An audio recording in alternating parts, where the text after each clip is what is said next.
رسوله الكريم أما بعد فأعوذ بالله من الشيطان الرجيم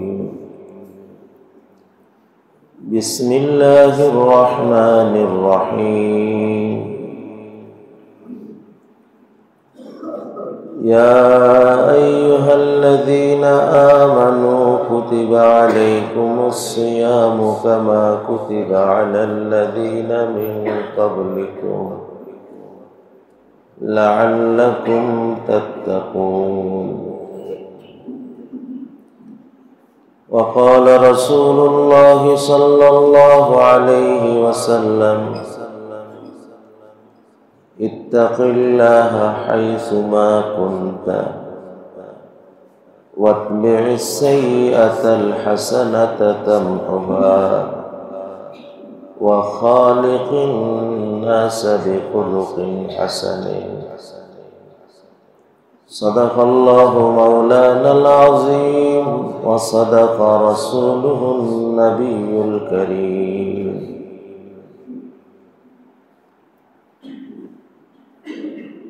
আলহামদুলিল্লাহ আল্লাহ তাআলার লাখো করোড় শুকর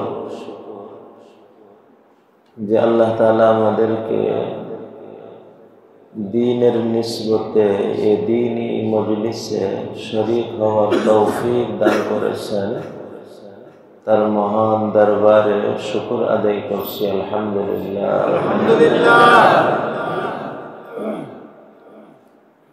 আমার প্রিয় ভাইরা, মানুষ কোন নেয়ামত পেয়ে যখন আল্লাহর শুকর আদায় করে তো কোরআনে কারীমের ওয়াদা আল্লাহ তার নেয়ামত বাড়িয়ে দেন। দুনিয়াবি নেয়ামত পেয়েও শুকর আদায় করে তো আল্লাহ তার দুনিয়াবি নেয়ামতও বাড়িয়ে দেন।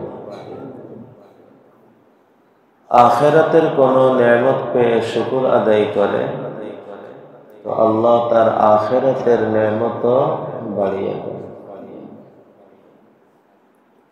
কোন নেক পরিবেশে শরীক হয়ে শুকর আদায় করে তো আল্লাহ তাকে নেক পরিবেশে শরীক হওয়ার সুযোগ তৌফিকও বাড়িয়ে দেন। আর একজন মানুষ যখন বারবার নেক পরিবেশে আসতে থাকে তো আল্লাহ তার দিলের ভিতরে নেক পরিবেশের বুঝ দিতে থাকেন। এরপরেও আসতে থাকে, ওই বুঝ তার ভিতরে বাড়তে থাকে। বাড়তে বাড়তে একসময় আল্লাহর মেহেরবানিতে সে পুরা নেক পরিবেশের মানুষ হয়ে ওঠে। নেক পরিবেশের মানুষ হওয়ার পরেও নেক পরিবেশে লেগে থাকে, নিয়ম মেনে নিয়মিত ভাবে। তো আল্লাহ তাকে শুধু নেক পরিবেশের মানুষই বানান না, বরং আল্লাহ তাকে নেক পরিবেশের চম্বুকও বানিয়ে নেন। যেমন লোহা অনেক সময় চম্বুকের সাথে লেগে থাকে তো লোহার ভিতরেও চম্বুক ভাব এসে পড়ে। হয়তো একটা সময় ছিল যখন সে নিজেই পথহারা, কিন্তু আজ আল্লাহর মেহেরবানিতে সে শুধু জান্নাতি পথের পথিকই হয় না, আল্লাহ তাকে জান্নাতি পথের মাইল ফলকও বানিয়ে দেন। যে মাইল ফলক দেখে দেখে অনুসরণ করে করে বহু পথহারা মানুষ জান্নাতের পথ পেতে থাকে, জান্নাতের পথ চলতে থাকে আর জান্নাত পর্যন্ত পৌঁছতে থাকে। আল্লাহ তাআলা আমাদের সকলকে নেক পরিবেশের চুম্বক হিসেবে কবুল করেন। আমিন। আল্লাহ তাআলা আমাদের সকলকে জান্নাতি পথের মাইল ফলক হিসেবে কবুল করেন। আমিন। এ আমার প্রিয় ভাইরা, আজকের যে বিষয়গুলির পরে কথা বলার নিয়ে তার মধ্যে এক নম্বর বিষয় যে শুকরের আলোচনা দিয়ে কথা শুরু করা হলো। আল্লাহ তাআলার কাছে শুকরগুজার মানুষ বড় প্রিয় মানুষ। আল্লাহ তাআলার কাছে শুকরগুজার মানুষ বড় প্রিয় মানুষ। শুকরগুজার সর্ব অবস্থার শুকরগুজার। তাকে ভালো রাখলেও শুকরগুজার, কষ্টের মধ্যে রাখলেও শুকরগুজার। কষ্টের মধ্যে থেকে শুকরগুজার কেমনে? অবস্থা এর থেকেও তো খারাপ হতে পারে। আল্লাহ যে কম অবস্থার মধ্যে আমাকে পার করছেন, এর শুকর আদায়। দুই, এই অল্প কষ্টটাও আমার কোনো লাভের জন্য, আল্লাহর কোনো লাভে না। যেমন ডাক্তার ইনজেকশন দেয়, কষ্ট হয়, কিন্তু মনের মধ্যে এমন একটা বুঝ থাকে যে বুঝের কারণে ডাক্তারকে শুকরিয়াও আদায় করে, আবার ফিও পুরা করে। কি বুঝ? ডাক্তার আমাকে কষ্ট দিতেছে, ডাক্তারের লাভে না, আমার লাভে, আমাকে সুস্থ করার লাভে। তো আজ আল্লাহ তাআলা আমাকে ওই ইনজেকশন দেওয়ার মতন কোন কষ্টের পরিস্থিতির মধ্যে রাখছেন আমার সুস্থ করার জন্য, আমার আখিরাতকে সুস্থ করা, আমার অন্তরকে সুস্থ করার জন্য, আমার রূহানি সুস্থতার জন্য।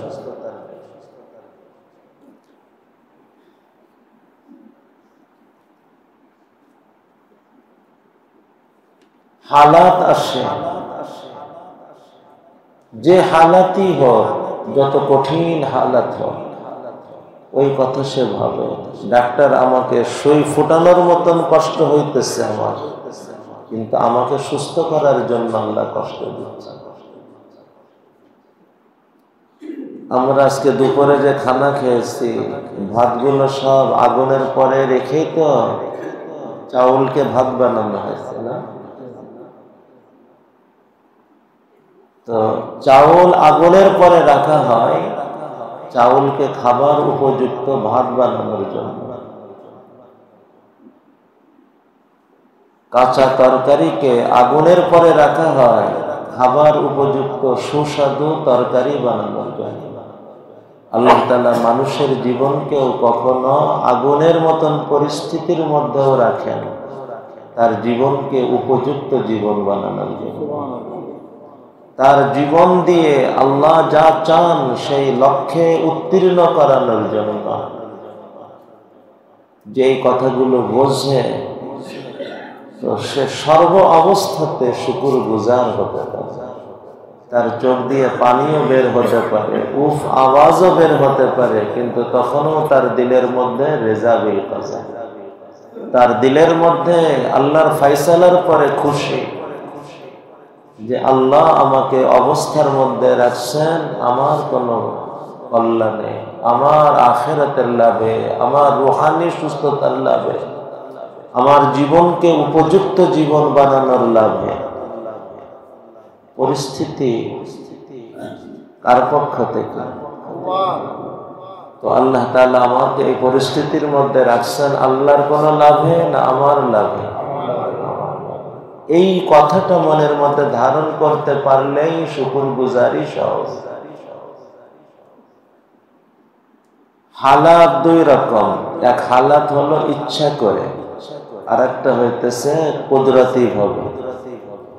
আমি 10 রাকাত নামাজ পড়ার মুজাহাদা গ্রহণ করলাম, আমি ইচ্ছা করে গ্রহণ করলাম।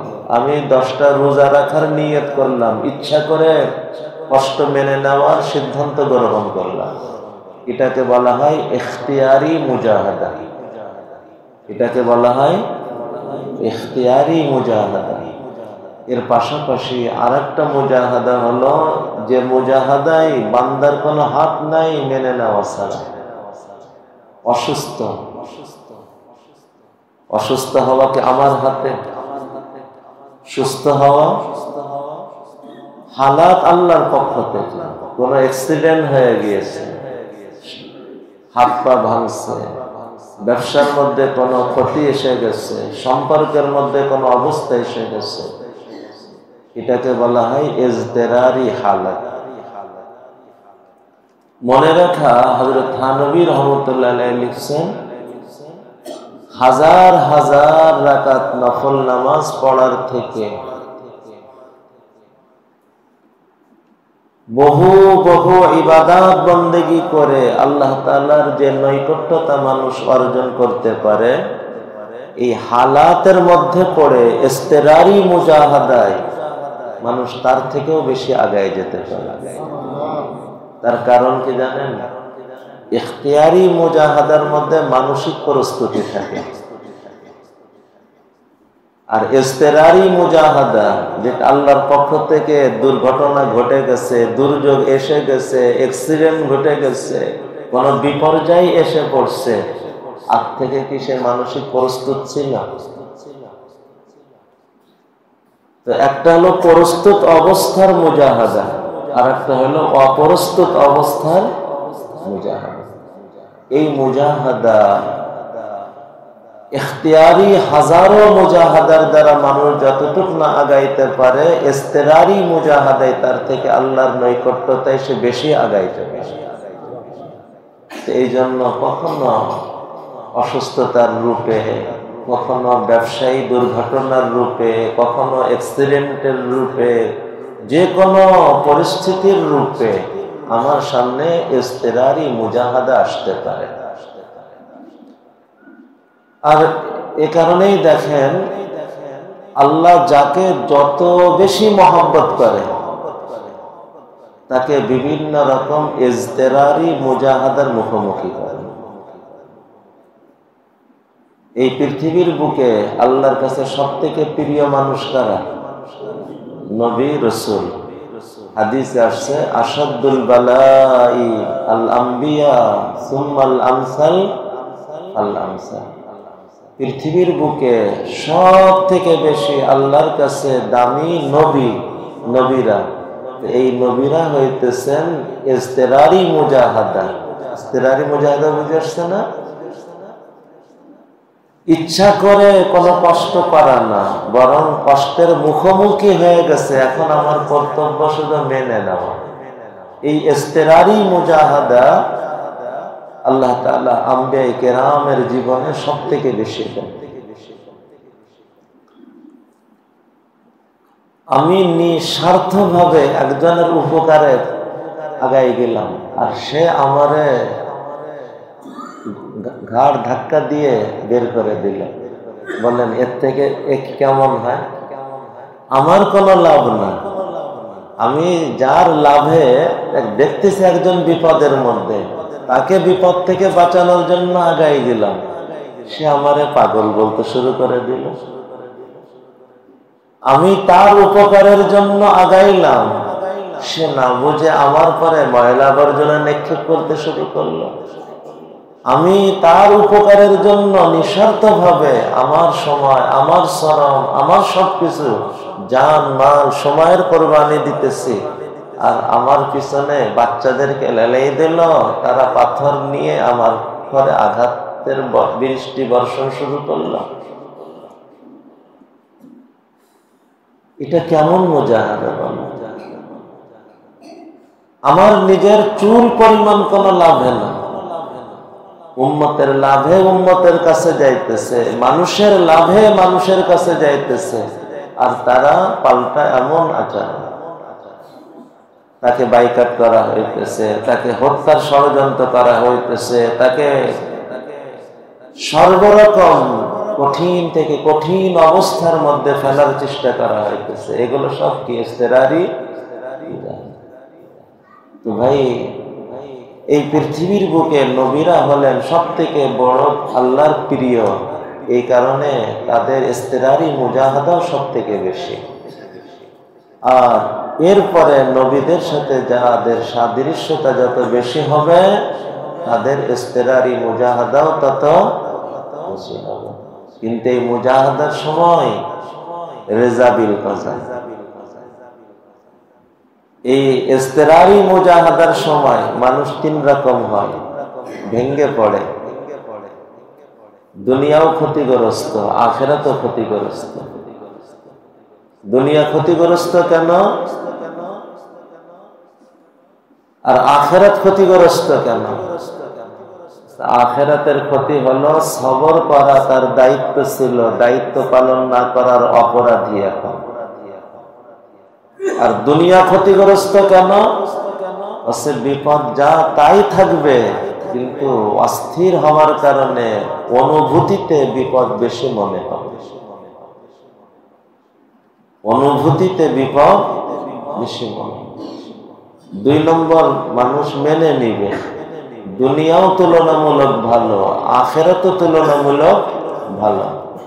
দুনিয়া তুলনামূলক ভালো কেমনে? বিপদ তো তাই থাকবে, কিন্তু মেনে নেওয়ার কারণে বিপদ অনুভূতিতে কম মনে হবে। আর আখিরাত সবর করার নেকি আল্লাহ তাকে দান করবে। আর 3 নম্বর, সে শুধু মেনেই নেয় না, বরং খুশির সাথে মেনে নেয়। এই মানুষটার দুনিয়া সেরা, আখিরাতও সেরা। বা বলেন যে দুনিয়া সর্বসেরা, আখিরাতও সর্বসেরা। দুনিয়া সর্বসেরা কেন? কষ্ট যা তাই থাকবে, কিন্তু অনুভূতিতে কষ্ট আর কষ্ট মনেই হবে না। ইনজেকশন কষ্ট তো হবে, কষ্ট যা তাই থাকবে, কিন্তু অনুভূতিতে কষ্টটা কষ্ট লাগবে না। কষ্ট হবে, কিন্তু কষ্টটাকে কষ্ট সে আর মনেই করবে না, বরং ওই বোঝ থাকার কারণে মনের মধ্যে এক খুশি ভাব যে আমি এখন সুস্থ থাকবো। আর আখিরাত সর্বসেরা কেন? আল্লাহ, এটাই আমার মূলত শোনানো উদ্দেশ্য। যার কারণে বিপদ কম মনে হবে কেন, বিপদ মনেই হবে না কেন, এই ব্যাখ্যাগুলো করতেছি না। সময়ের স্বল্পতায় সামনের কথাগুলো আনার, আমি আজকের বৈঠকে শেষ অংশটা শোনানোর উদ্দেশ্য। আখিরাত তার এত সেরা, এত সেরা, এত সেরা, যে মানুষটার মুখে না, মুখে দিলে কোনো অবস্থাতে কোনো অভিযোগ নাই। সবসময় তার দিল শুধু মেনে নেওয়ার স্তরে না, বরং খুশির সাথে মেনে নেওয়ার স্তরে। নবীজি বলেন আল্লাহ তার পরে এতটা খুশি, এতটা খুশি, আল্লাহ তাকে জান্নাতি মানুষ বানাবে। এতটুকুই না, আল্লাহ জান্নাত উদ্বোধন করা মেহমান বানাবে। সে শুধু জান্নাতি জীবন পাবে এতটুকু না, বরং জান্নাত উদ্বোধন হওয়া, মেহমান হওয়ার বিরল সৌভাগ্য সে অর্জন করবে। আজকের এই একটা কথা আমরা যদি দিলে নিতে পারি, তো আমাদের দুনিয়াও সহজ, আখিরাতও সহজ। দুনিয়াও সেরা, আখিরাতও সেরা।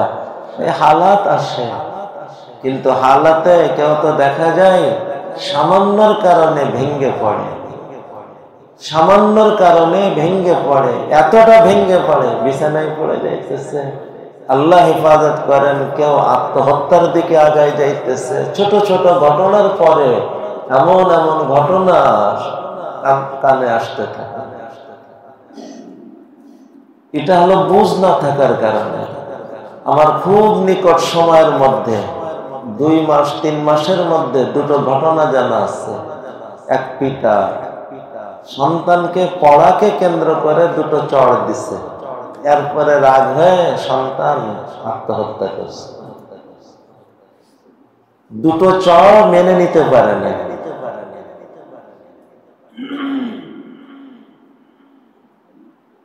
এই 3-4 দিন হইতেছে সন্তান বাবার কাছে একটা জায়গায় যাওয়ার দাবি করছে, আমি ওখানে যাব। আব্বু যাইতে দেয় নাই, আব্বু ঘর থেকে বের হলে আত্মহত্যা করছে। এই 3 দিন হলো। ছোট্ট ছোট্ট কারণে যখন মানুষ মেনে নেয় না, তখন বিষয়টা তার কাছে বড় হয়ে ওঠে। আমার আব্বু আমার গায়ে চড় দিল, আমি এত দাবি করে যাওয়ার কথা বললাম আর আমাকে যেতে দিল না, এই বেঁচে থেকে লাভটা।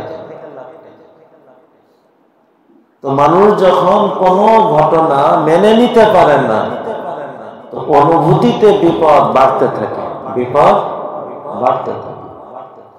এটাকে বোঝানোর জন্য আমি অনেক সময় বলি, একদম তাজা ঘটনা তো 2-3 দিন, এবং আমার খুব জানাশোনা আসা যাওয়া একটা এলাকার ঘটনা, এই 3 দিন হইতেছে। মাত্র এতটুকু, আর কিচ্ছু না। সন্তান যেতে চেয়েছে একটা জায়গায়, বাবা যাইতে দেয় নাই, শুধু এতটুকুর পরে রাত করে আত্মা। কিন্তু ঘন্টা ঘন্টা সময় ওই রোদের ভিতরে, ওই আগুনের পরিবেশে কাজ করতেছে। কোনো অভিযোগ নেই, ওখানে এসিও নাই, ফ্যানও নাই, কিচ্ছু নাই, কোনো অভিযোগও নাই, স্বাভাবিক। কারণ ওটা মেনে নিচ্ছে, আমার কাজ করতে হলে এই পরিবেশ আমাকে মেনে নিতে হবে। ওই মানুষটাই মসজিদে যখন আসে,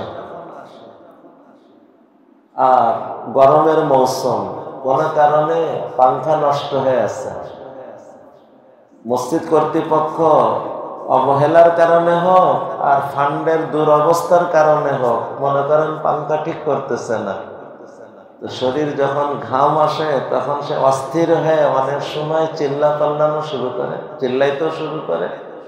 এইভাবে কি নামাজ পড়া যায়? এইভাবে কি থাকা যায়? এই মানুষটা ঘন্টা ঘন্টা রোদে পুড়ে কাজ করতেছে, আগুনের পরিবেশে কাজ করতেছে, কোনো অভিযোগ নাই। আর এখানে 10 মিনিটও মানতে পারতেছে না, অস্থির হয়ে উঠতেছে। কারণ কি? কারণ হলো, এখানে আসার সময় মানসিক অবস্থা ছিল এসি থাকবে কি পাংখা থাকবে, কিন্তু যখন আসার পরে ওই মানসিক অবস্থার ভিন্নতা আসছে, মেনে নিতে পারে না, কষ্ট বেশি মনে হয়। আপনি নিজেই পরীক্ষা করে দেখবেন, যে কোনো পরিস্থিতিতে প্রচুর গরম, আপনি অস্থির হবেন, দেখবেন গরম বেশি মনে হবে। আর আপনি মেনে নেন, কোনো ব্যবস্থা নাই, চলো। কত মানুষ এর থেকেও কষ্টের মধ্যে থাকে, দেখবেন একটু পরে কষ্ট আর কষ্টই মনে হয়। তো মেনে নেওয়ার কারণে কষ্ট তো যা তাই থাকবে, কিন্তু মেনে নেওয়ার কারণে অনুভূতিতে কষ্টটা হালকা লাগে। আর মেনে না নেওয়ার কারণে অনুভূতিটা কষ্ট অনুভূতিতে বাড়তে থাকে, বাড়তে বাড়তে বাবার মারা 2টো চড় মেনে নিতে পারে না, শেষ পর্যন্ত আত্মহত্যার দিকেও আগায় যায়। আল্লাহ তাআলা আমাদেরকে সুবুঝ দান করেন। আল্লাহ রাব্বি। আর এসব ব্যাপারে আমাদের বাপ মাদেরও কিছু অবহেলা আছে। দেখেন, আমরা বাপ মা সন্তানকে ছোটবেলা থেকে শাসন করি না, একদম আদরে 16 আনার 32 আনা আদর দেওয়ার চেষ্টা করি। হঠাৎ কোনো সময় যখন সামান্য পরিমাণ শাসন করি, তোরা তো মেনে নিবে না, কারণ সে শাসন মানার প্রশিক্ষণ তো নেয় নাই। এই জন্য আদর এবং শাসনকে সুন্দরভাবে সমন্বয় করা, এটা অভিভাবকের দায়িত্ব। অনেক সময় দেখা যায়, আল্লাহ রাব্বি, মাদ্রাসায় ছাত্র ভর্তি করে, ছাত্র যদি আমার সন্তান মাদ্রাসার বা উস্তাদের সামান্য কোনো কাজ করতে দেখি, তখন আমরা অভিভাবক, আমি কি সন্তানকে কাজ করতে মাদ্রাসায় দিছি না পড়তে মাদ্রাসায় দিছি? হালাত অন্যরকম করে ফেলে। তো যখন আমি আমার সন্তানকে মাদ্রাসা এবং উস্তাদের খেদমত করাকে মানতে পারি নাই, ওর কষ্ট হবে। তো ওই সন্তান কালকে বাপ মার খেদমত কেন করবে? সে তো খেদমত শেখাই নাই। কিন্তু আজ যদি তার পড়াকে ঠিক রেখে ভিতরে ভিতরে উস্তাদের খেদমত করতে, মাদ্রাসার খেদমত করতে আমি যদি উৎসাহিত করতাম, ওই সন্তান বাবা মার খেদমত করা কালকে শিখতেন।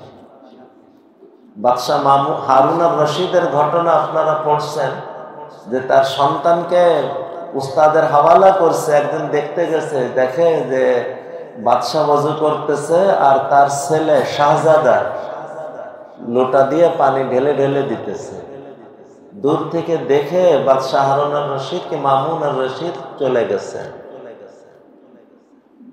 উস্তাদ এই দৃশ্য দেখছে, যে তো ভিতরে ভয় কাঁপতেছে যে বাদশাহ খলিফাতুল মুসলিমিন, এই বাংলাদেশ আর ইন্ডিয়া পাকিস্তান এই ছোট্ট কোনো দেশ না, অর্ধ জাহানের বাদশাহ।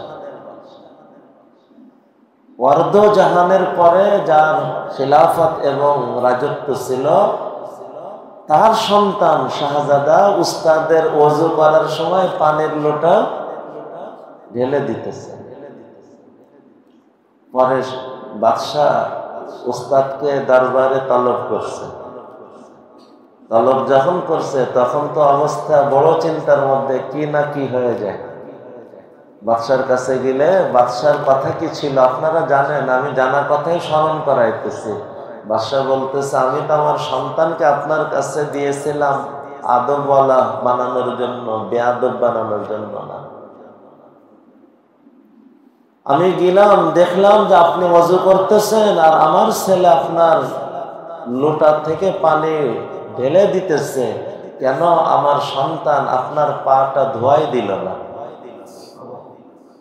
এটা আমার আপত্তি।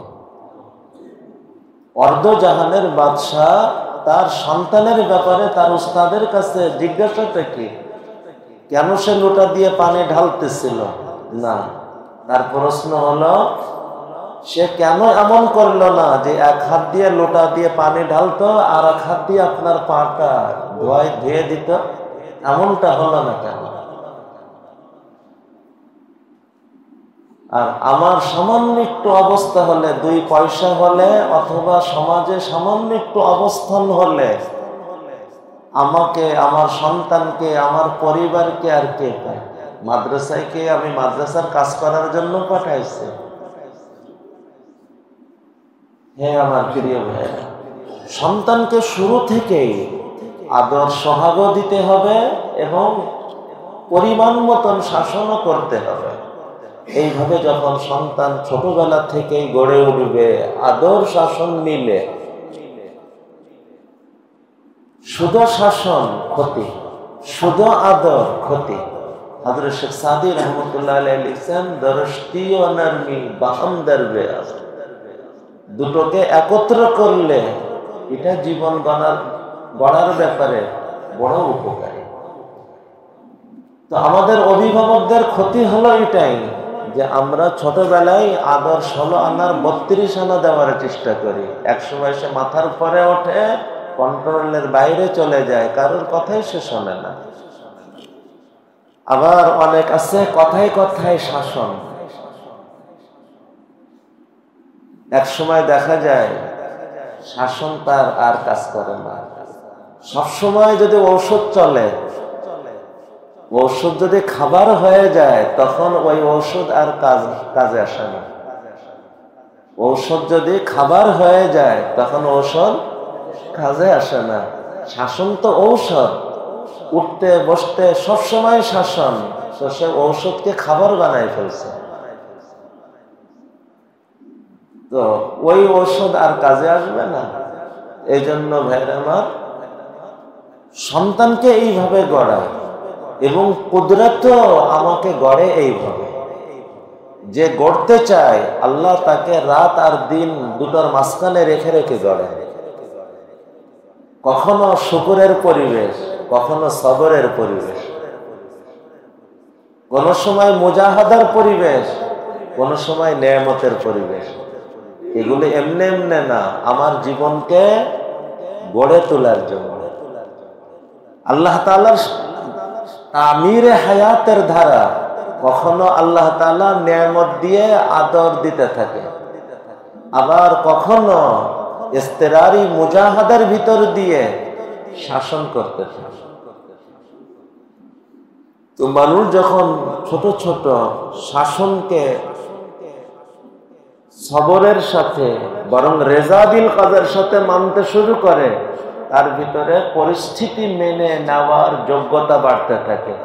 বাড়তে বাড়তে এমন হয়, শুলির পরে তাকে চড়ানো হয়, তখনও তার চেহারার হাসি সামান্য পরিবর্তন হয়। এটা একদিন হয় না। যে ইস্তেরারি মুজাহাদাকে মেনে নিয়ে রেজাবিল কাজার সাথে চলতে শুরু করে, খুদাই তারবিয়াতে তার জীবনের তামির হতে থাকে, তার জীবন বনতে থাকে, তার জীবন গড়তে থাকে।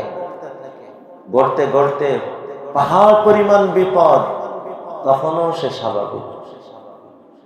পাহাড় পরিমাণ ঢেউ তার সামনে, তখনও সে স্বাভাবিক। কারণ কি জানেন? দেখেন, যে কোনো বিপদ নেক মানুষের জীবনে আসে, কোরআন দ্বারা বুঝে আসে এ বিপদ স্থায়ী না, বিপদ কেটে যাবে। আর একজন যে নেক না, তার জন্য এই ওয়াদা নাই, এই গ্যারান্টি নাই, এই নিশ্চয়তা নাই, আর তার বুঝও নাই। একজন যখন নেকির পথে চলতে থাকে, যত বড় বিপদ আসুক, পাহাড় পরিমাণ বিপদ আসুক, পাহাড় পরিমাণ ঢেউ আসুক, সে জানে এই ঢেউ আমার মাথার উপর দিয়ে চলে, আমাকে ডুবাই দিবে না। ও ঢেউ পার হয়ে যাবে, আমি আবার স্বাভাবিক অক্সিজেন পেয়ে যাব, স্বাভাবিক জীবন পেয়ে যাব। এটা কিভাবে বুঝে আসে? সরাসরি কোরআন বলছে, কোনো হাদিস না, কোনো ব্যাখ্যা না, কোনো বিশ্লেষণ না, আর হাদিসও না যে আপনি জিজ্ঞাবেন যে হাদিসের মান কি। সরাসরি কোরআন বলতেছে, ওমাইয়াত্তাকিল্লাহ ইয়াজআল লাহু মাখরাজা, ইয়াজআল লাহু মাখরাজা ওয়া ইয়ারযুকহু মিন হাইসু লা ইয়াহতাসিব। বিপদ কোন ভালো মানুষের জীবনে আসে, ভালো মানুষ মানে তাকওয়াওয়ালা মানুষের জীবনে আসে, তো আল্লাহ বলতেছেন তার জন্য বিপদ থেকে বের হওয়ার পথ আল্লাহ তৈরি করে দেন।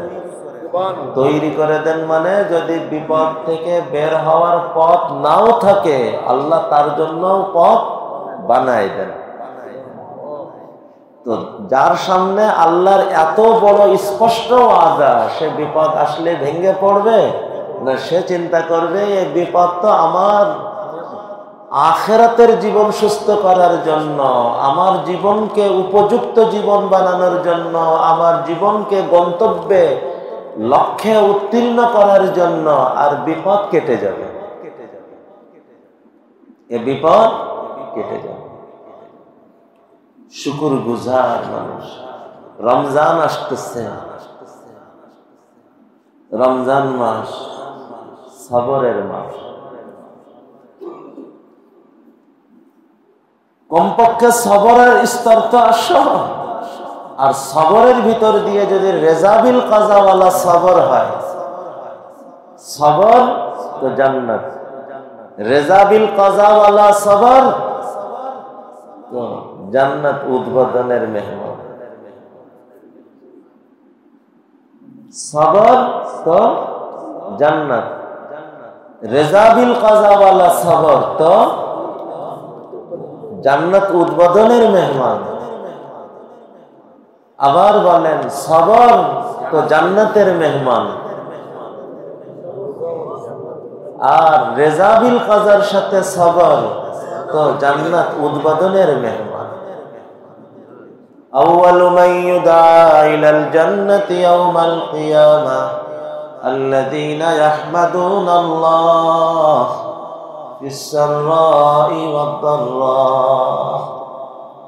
হে আমার প্রিয় ভাইরা, রেজাবিল কাজার সাথে যে কোনো হালাত আসে শুধু মেনে নেওয়া না, খুশির সাথে মেনে নেওয়ার মানসিকতা গ্রহণ করা যাবে না ইনশাআল্লাহ। যে কোনো হালাত আসুক, যে কোনো পরিস্থিতি আসুক, সর্ব অবস্থায় আমি শুধু মেনে নেওয়া না, খুশির সাথে মেনে নেওয়া। ভাই, এ গুণ ছোট্ট গুণ না, এ অনেক উপকারী গুণ, দুনিয়া আখেরাতকে শান্তিময় হায়াত বানানোর গুণ। এই কথাটা যদি কেউ বুঝে নিতে পারে, তো তার দুনিয়া সর্বসেরা, তার আখেরাত সর্বসেরা। দুনিয়া সর্বসেরা কেন? তার কারণ হলো তার কষ্ট হবে, কিন্তু অনুভূতিতে তার মন খুশিতে বাগবাগ থাকবে। যেমন ডাক্তার ইনজেকশন ফোটানোর সময় কষ্ট হবে, কিন্তু মনের মধ্যে খুশিতে বাগবাগ, এবার আমি সুস্থ হব। এটা বোঝার আরো একটা উদাহরণ নেন। আপনারা এরকম অবস্থা দেখছেন কিনা জানি না, আমরা অনেক সময় দেখছি অনেকে ঝাল মুড়ি মাখায়, ওর মধ্যে ঝাল ছোট ছোট করে কেটে অনেক ঝাল দেয়। তো ওই ঝালে ভরা মাখানো ঝাল মুড়ি খায়, চোখ দিয়ে পানি টপ টপ করে খায়, আরো মজা করে খায়।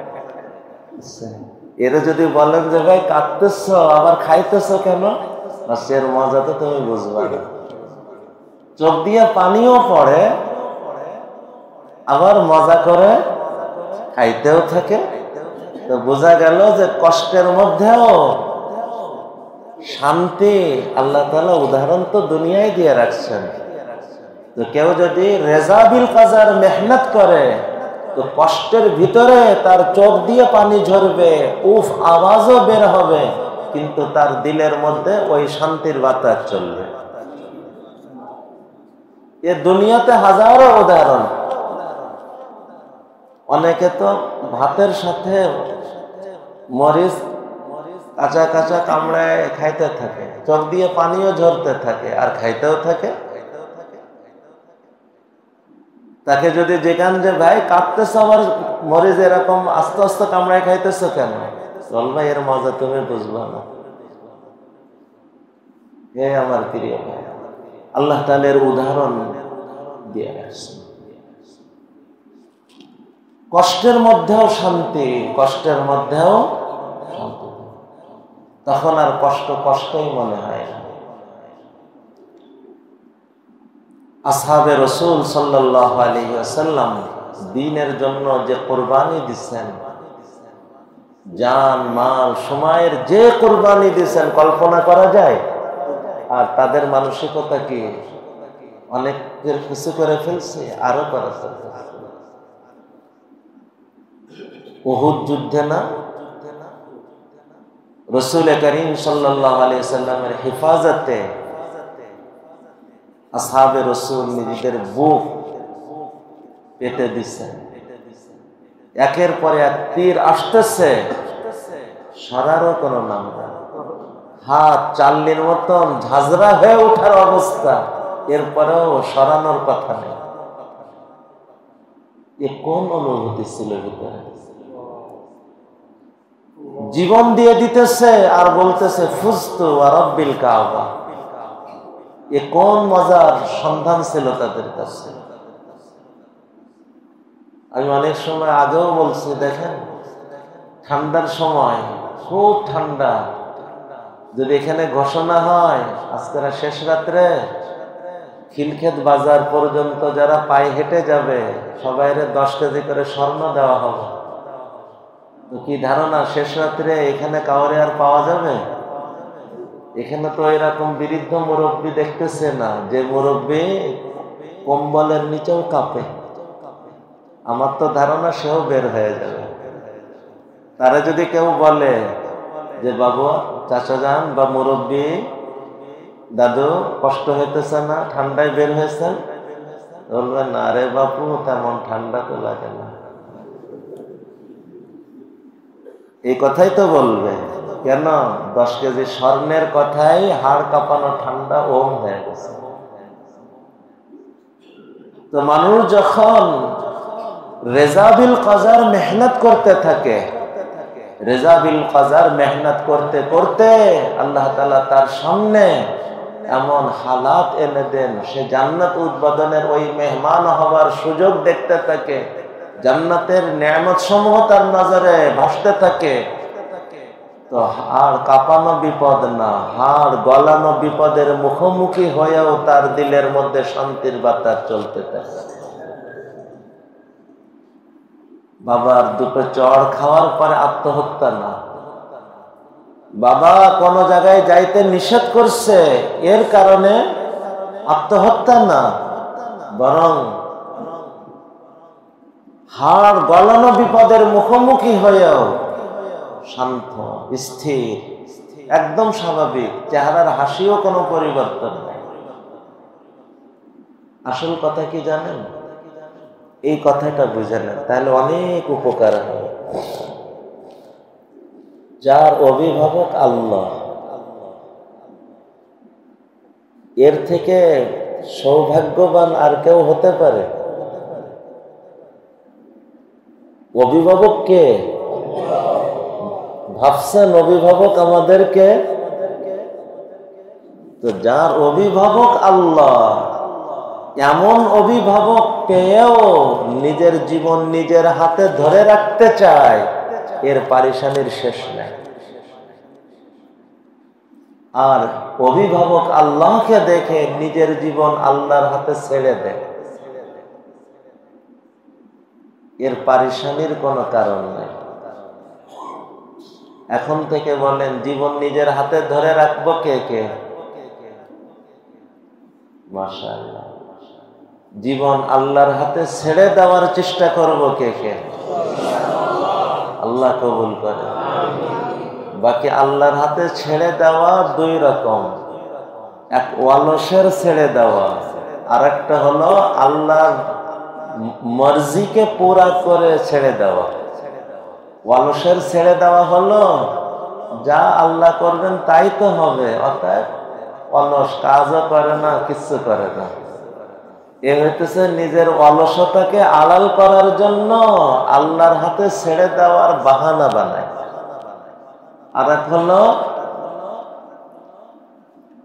আল্লাহর দেওয়া বিবেক বুদ্ধি, কোরআন ও হাদিসের আলোকে যেটা উচিত, যেটা ভালো, ওটাকে পাওয়ার জন্য সে চেষ্টা করে আর চেষ্টাকে ধরে রাখে, দোয়াও করে, দোয়াওকে ধরে রাখে। এই দুইটার পরে আল্লাহর পক্ষ থেকে যা সিদ্ধান্ত হয় সে শুধু মেনে নেয় না, খুশির সাথে মেনে নেয়। এই মানুষটা হলো তার দায়িত্বকে পুরা করে আল্লাহর হাতে নিজেকে ছাড়ছে। ভালোটাকে পাওয়ার জন্য চেষ্টাই কমতি করবে না, চেষ্টাকে ধরে রাখবে। দুই, দোয়া করবে, দোয়াকেও ধরে রাখবে। এরপরে সে নিজেকে আল্লাহর হাতে ছেড়ে দিবে। সকালেও বলে রাজিতু বিল্লাহি রাব্বা, সন্ধ্যায়ও বলে রাজিতু বিল্লাহি রাব্বা। আরে আমি অভিভাবক হারা কেউ না, আমার একজন অভিভাবক আছে। আমাকে চেষ্টা করতে বলছেন তাই একটু চেষ্টা করি, দোয়াও করতে বলছেন তাই দোয়াও করি, কিন্তু আসল তো আমি তার হাতে নিজেকে ছেড়ে দিয়ে রাখছি। তো আল্লাহ তাআলা আমাদেরকে কবুল করেন। রেজা বিল কাজা, মনে থাকবে ইনশাআল্লাহ, যে সর্ব অবস্থায় সবর করবে আল্লাহ তাকে জান্নাতি জীবন দান করবে।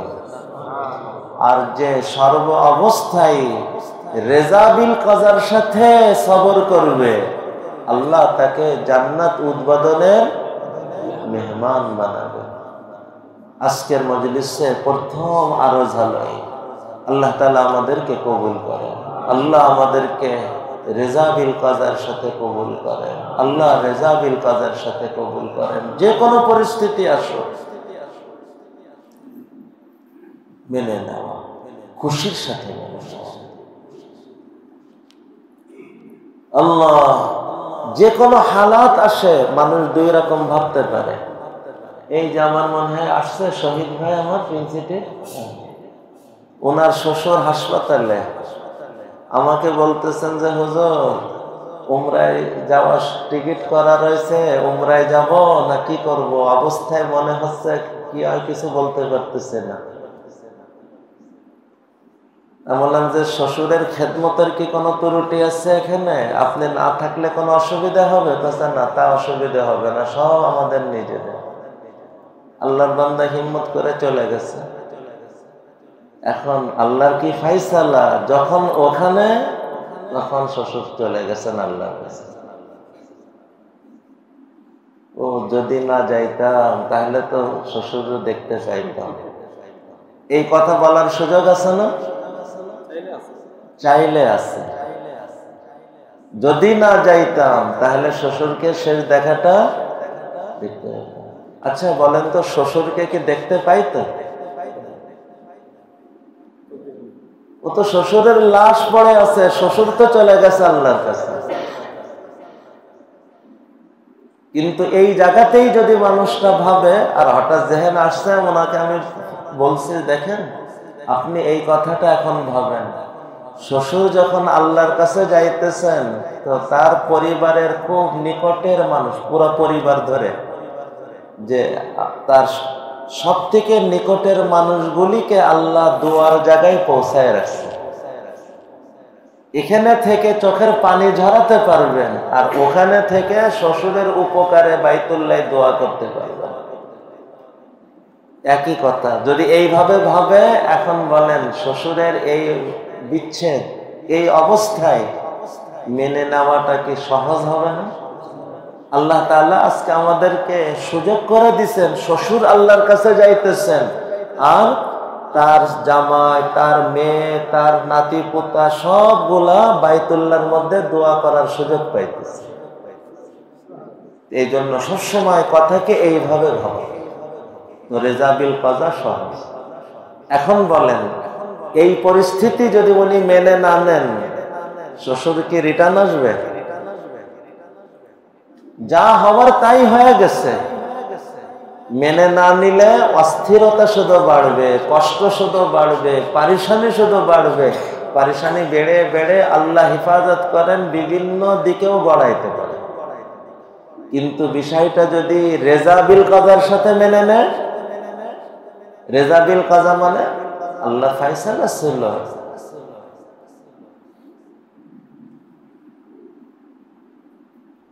আর সব থেকে বড় কথা, যখন উনি চলে যাইতেছেন, আল্লাহ আমাদেরকে তার উপকারের জন্য সব থেকে দোয়া কবুলের জায়গায় আল্লাহ পৌঁছায় দিয়েছে। এখন যাওয়াটা কি কষ্ট হবে না আনন্দের হবে? আমার শহীদ ভাইয়ের মনে হয় আনন্দই হয়েছিল, আলহামদুলিল্লাহ, আল্লাহ কবুল করেন। বাস এটাই হলো বাস্তব।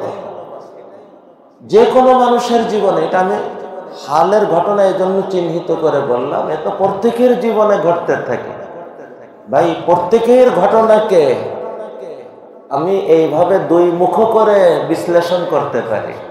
এক বিশ্লেষণে আমার অস্থিরতা বাড়বে, আর এক বিশ্লেষণে আমার স্বস্তি বাড়বে। বুঝমান স্বস্তি বাড়ার বিশ্লেষণ গ্রহণ করে, আর নির্বোধ অস্বস্তি বাড়ার বিশ্লেষণ গ্রহণ করে।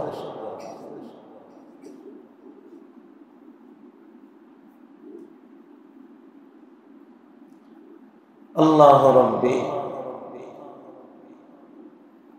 প্রত্যেক বিপদের মধ্যে, হালাতের মধ্যে কত রকম যে হিকমত আর মাসলাহাত লুকানো থাকে, এ আলিমুল গায়েব জানে।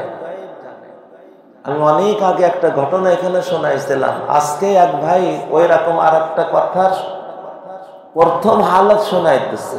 আমি তাকে উদ্দেশ্য করে এবং সবাইকে আমভাবে বলতেছি।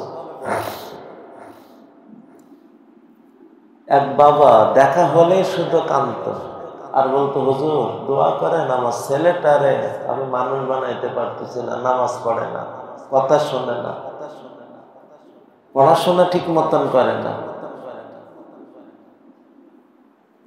যখনই দেখা, তার প্রথম শব্দ হলো, হুজুর আমি বড় পারিশান, দোয়া করেন আমার সন্তানের জন্য।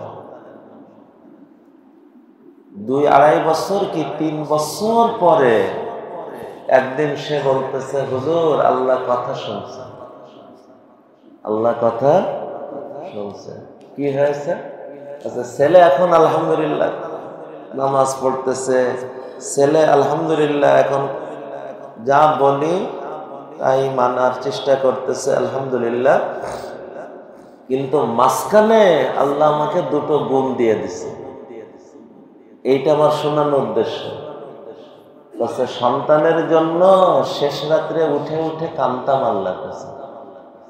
এই 2-2.5 বছর শেষ রাত্রে উঠতে উঠতে এখন শেষ রাত বলে আর শুয়ে থাকতে পারে না, ঘুম ভেঙে যায়। আর 2 নম্বর, সন্তানের জন্য কাঁদতে কাঁদতে এখন আলহামদুলিল্লাহ হাত উঠাইলেই চোখে পানি এসে যায়। আচ্ছা বলেন তো, এই দুটো গুণ অর্জনের জন্য সন্তানকে 2 বছর বাবার মন থেকে মানে মর্জির পথ থেকে দূরে রেখে আল্লাহ বাবাকে যে কাঁদায় আর শেষ রাত্রে উঠায়, শেষ পর্যন্ত সন্তানও লাইনে, তার এত বড় দুটো গুণ তার জীবনে লস না লাভ? সন্তানও মানুষ হয়ে গেছে, শেষ ভালো যার সব ভালো, সন্তানও লাইনে, আবার হাত উঠাইলে চোখের পানি এসে যাওয়া, এ তো অনেক বড় নেয়ামত। শেষ রাত্র হলে বিছানায় শুইতে না পারা, এ তো অনেক বড় নেয়ামত। এই জন্য ভাইরা আমার, সন্তান কথা শুনতেছে না, এর মধ্যেও আমার দায়িত্ব যদি আমি ঠিক পুরা করি, আমার জন্য রয়েছে অনেক অনেক কল্যাণ লুকানো। আমার দায়িত্বকে আমি অবহেলা করব না। সন্তানের জন্য দোয়া করা, সন্তানকে লাইনে আনার জন্য চেষ্টা করা। বাপ কথা বাপ নামাজ পড়ে না, দিনের পথে আসে না, বড় ভাই দিনের পথে আসে না, অভিযোগ থাকে না? এখন কি করবেন? করণীয় পুরা করা এবং পুরা করতে থাকা। এই যে পুরা করতে থাকা, এই শব্দটাকে বেনের মধ্যে বসায় না। তার কারণ হলো, অনেক সময় দেখা যায় 100 বার ডেকে এরপরে যখন আসে না তখন ডাকা বন্ধ করে। হযরত থানভী রহমতুল্লাহ আলাইহি সম্ভবত একটা কথা বলছেন দিলের মধ্যে গেঁথে নেওয়ার মতো। বলতেছেন, তোমার পরে অবাক লাগে, তুমি একজন মানুষকে মনে করো নামাজের দিকে 100 বার ডাকলে, এরপরেও সে নামাজে আসলো না, তুমি তাকে ডাকা বন্ধ করে দাও। তোমার পরে অবাক লাগে, সে 100 বার ডাক পাওয়ার পরেও সে তার মন্দটা ধরে রাখলো, কিন্তু তুমি তোমার ভালোটাকে ধরে রাখতে পারলে না। কথাটা খুব দিলের মধ্যে নেওয়ার না? তুমি তাকে 100 বার ডাকছিলে, এর পরেও সে তার মন্দ ধরে রাখছে, মন্দ সে ছাড়ে নাই। আর তুমি যে তাকে ডাকতেছিলে, সে আসলেও নেকি পাইতে, না আসলেও নেকি পাইতেছ, তুমি তোমার ভালোটাকে ধরে রাখতে পারলে না। অতএব আমার দায়িত্ব, আমি পুরা করব, পুরা করতে থাকবো, ডাকবো, ডাকতে থাকবো, মেহনত করব, মেহনত করতে থাকবো। আর দোয়া আল্লাহ তাআলার কাছে করতে থাকবো, করতে থাকবো।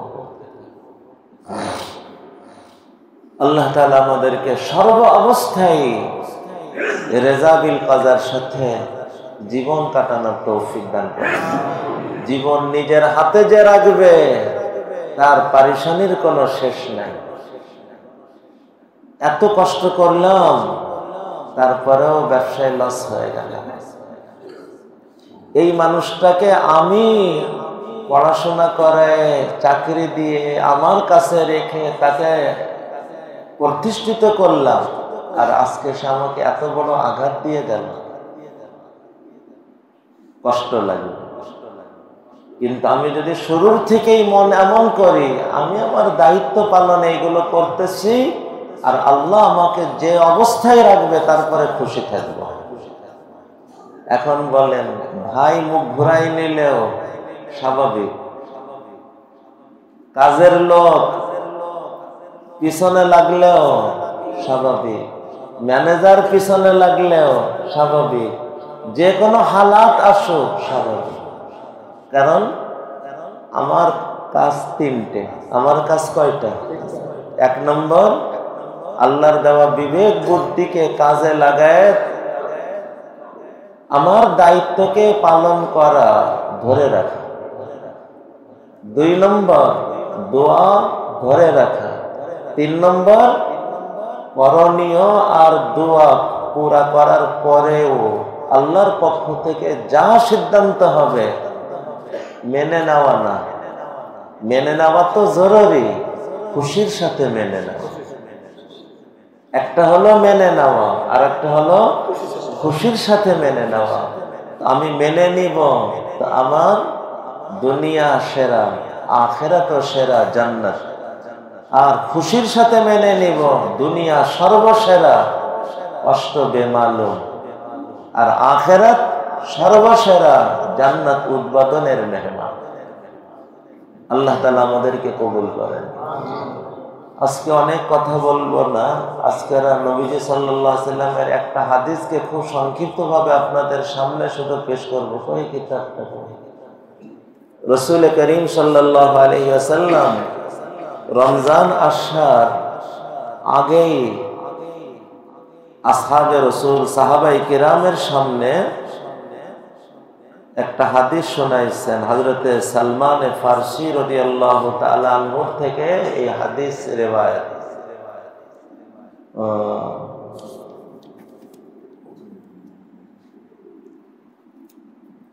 আজকের শাবানের কত তারিখ এখন? আরে ভাই, এখন 27 শুরু হয়ে গেছে মাগরিব থেকে। আজকের 27 তারিখ শুরু হয়ে গেছে মাগরিব থেকে। তো রাসূল করিম সাল্লাল্লাহু আলাইহি ওয়াসাল্লাম শাবান মাসের শেষ দিনগুলির একদিনে সাহাবায়ে কেরামকে লক্ষ্য করে শোনাইতেছেন, ইয়া আইয়ুহান নাস। যেহেতু আজকের মাসিক প্রোগ্রাম ইত্তেফাক নবীজির ওই বলার সময়ের সাথে মিলে গেছে, তো এই জন্য এই মুনাসাবাতে নবীজির ওই হাদিসকেই আমি শোনাই দিতেছি আপনাদেরকে। عن سلمان الفارسي رضي الله عنه قال خطبنا رسول الله صلى الله عليه وسلم في آخر يوم من شعبان। হযরত সালমান ফারসি রাদিয়াল্লাহু আনহু উনি বলতেছেন, শাবান মাসের শেষ দিনগুলির একদিনে নবীজি আমাদেরকে শোনাইলেন, ইয়া আইয়ুহান নাস, হে মানুষ সকল, قد أظلكم شهر عظيم شهر মুবারক। আরে তোমাদের কাছে এক বরকতময় মাস এবং আজিম এক মাস হাজির হওয়ার পথে। এটা বরকতময় কেমন এবং আজিম কেমন এ ব্যাপারে আপনারা জানেন। প্রসিদ্ধভাবে বলা হয় 170 রমজান মাস 170 মাস। এত বড় বরকতময় মাস, এক করবে 70 পাবে, 70 বার করার নেকি পাবে।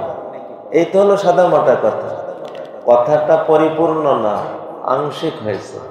কথাটা পরিপূর্ণ না। পরিপূর্ণ কথা কি? হাদিস সামনে সরাসরি আসতেছে, ওই জায়গায় আমরা শুনে নিব। শাহরুন ফিহি লাইলাতুন খায়রুম মিন আলফি শাহরিন। নবীজি বলতেছেন, এই মাসের মধ্যে একটা রাত আছে যে রাত 1000 মাস থেকেও উত্তম। 1000 রাত না, 1000 সপ্তাহ না, 1000 মাস না, 1000 মাস থেকেও উত্তম। কতটা উত্তম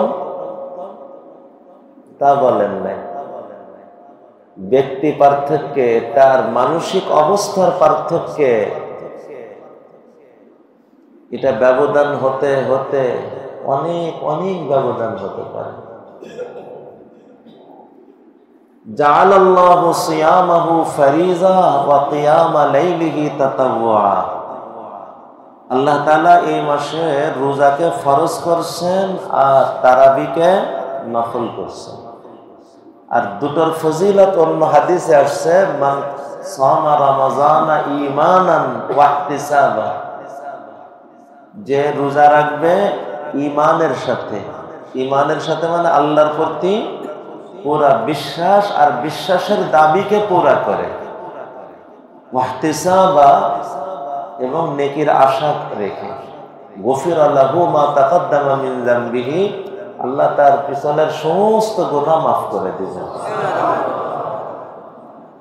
যদি নফসে ঈমান আর নফসে ইহতিসাব হয় তাহলে সগীরা গুনাহ মাফ হবে। আর ঈমান মানে লাওয়াজিমাতে ঈমানের সাথে যদি হয়, যা আল বারদু ওয়াল জুব্বা, লাওয়াজিমাতে ঈমান, লাওয়াজিমাতে ঈমান মানে বিশ্বাসের দাবি, আল্লাহর প্রতি বিশ্বাসের দাবি হলো আল্লাহর আনুগত্যের সাথে, আল্লাহর নাফরমানি থেকে বেঁচে থাকার সাথে, যেটাকে তাকওয়া বলা হয়, যার মধ্যে তওবা অপরিহার্য, যার মধ্যে তাকওয়া অপরিহার্য। তখন এই যুনুবের অর্থ হলো কাবায়ের সহ আল্লাহ সব গুনাহ মাফ করে দিবেন। দেখেন বিভিন্ন আমালের পরে এই যে মাগফিরাত, সমস্ত গুনাহ ক্ষমার একটা যে এলান আসছে না, এটার মধ্যে দোনোটা শামিল। শুধুমাত্র কাজটা যদি হয় তো এর অর্থ হলো সগীরা গুনাহ ক্ষমা হবে, আর ওই কাজের লাওয়াজিমাত সহ যদি হয়, যার মধ্যে তওবা অটোমেটিক আসে।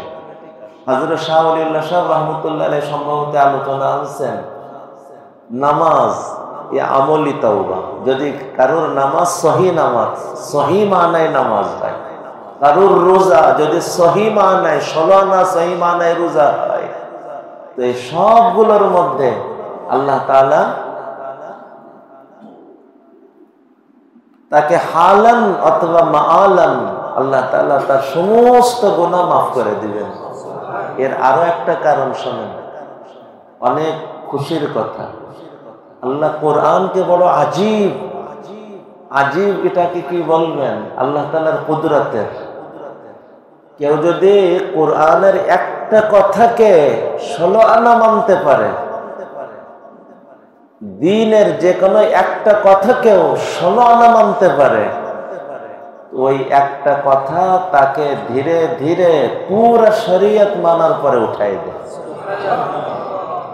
মানে দ্বীনের যে কোনো কথা, কোরআনের যে কোনো কথা, উপস্থিত একটা কথা, কিন্তু শরীয়তের প্রত্যেকটা একটার সাথে আর একটা এমন ভাবে জোড়ানো, এমন ভাবে সম্পৃক্ত, আজকে একটা করবে, ওর বরকতে দ্বিতীয়টা কালকেরা এসে যাবে, তার বরকতে তৃতীয়টা এসে যাবে, তার বরকতে চতুর্থটা এসে যাবে, আস্তে আস্তে একদিন পুরা দিন জিন্দেগিতে এসে যাবে। তো যে কোনো আমল, নফল হোক, ফরজ হোক, কোরআনের যে কোনো বিধান, দ্বীনের যে কোনো বিধান, একটাও যদি মানে, মানার মতন মানে, শর্ত হলো এই মানে, মানার মতো মানে, তো এটা আল্লাহ তাআলার কুদরত। ওই একটা আমল তাকে একটার মধ্যেই থামাই রাখবে না, ওই একটা তার সামনে দরজা খুলতে থাকবে, দরজা খুলতে খুলতে দ্বীনের সমস্ত দরজা তার সামনে খুলে যাবে। ওয়াল্লাযীনা জাহাদু ফীনা লানাহদিয়ান্নাহুম সাবিলানা, না কি জানেন সুবুলানা। আচ্ছা, আল্লাহ তাআলা সমস্ত রাস্তা খুলে দেন, সাবিল না সুবুল।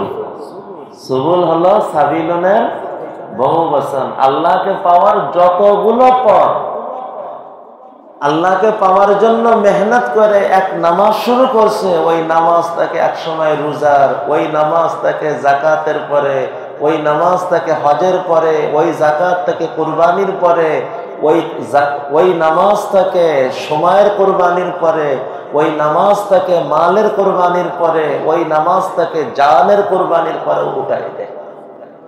ওয়াল্লাযীনা জাহাদু ফীনা, আল্লাহকে পাওয়ার জন্য যে মেহনত করে, একটা আমল নিয়েও মেহনত করে, দুইটা আমল নিয়েও মেহনত করে, সে জানে না হয়তো, কিন্তু শুরু করছে একটা 16 আনা, তো আস্তে আস্তে দরজা খুলতে থাকে, খুলতে খুলতে এক সময় পুরা দিন তার সামনে খুলে যায়, পুরা কোরআন তার সামনে খুলে যায়। এটা আল্লাহ তাআলার এক আজীব কুদরত বলতে পারেন। তো যে রমজানের রোজা ঈমানের সাথে রাখবে, নফসে ঈমানের সাথে, তার সমস্ত সগীরা গুনাহ মাফ। আর রোজা যখন রোজার হাকিকতের সাথে, তো ওর মধ্যে তওবা ইত্যাদি সব কিছু লাজিমি ভাবে আসতে থাকবে, একই ধারা। ওয়া কিয়ামা লাইলিহি তাতাবুআ। এবং রমজান মাসে তারাবি ঈমানের সাথে আর নেকির আশাতে যে পুরা করতে থাকবে, আল্লাহ তারও জিন্দেগীর সমস্ত গুনাহ মাফ করে দিবেন। মান তাকাররাবা ফীহি বিখাসলাতিন মিনাল খায়রি কানা কামান আদ্দা ফারিজাতান ফীমা সিওয়া ওয়া মান আদ্দা ফারিজাতান ফীহি কানা কামান আদ্দা ৭০ ফারিজাতান ফীমা সিওয়া। এইটা হলো যেটা আমি বলতেছিলাম, সামনে আসতেছে। একে ৭০ না, একটা ফরজ আমল করবে তো আল্লাহ তাকে ৭০টা ফরজ করার নেকি দান করবে।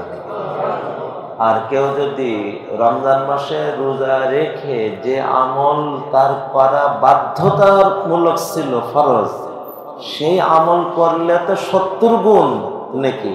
কিন্তু যেটা তার করা ফরজ ছিল না, জরুরি ছিল না, অপরিহার্য ছিল না, কিন্তু আল্লাহকে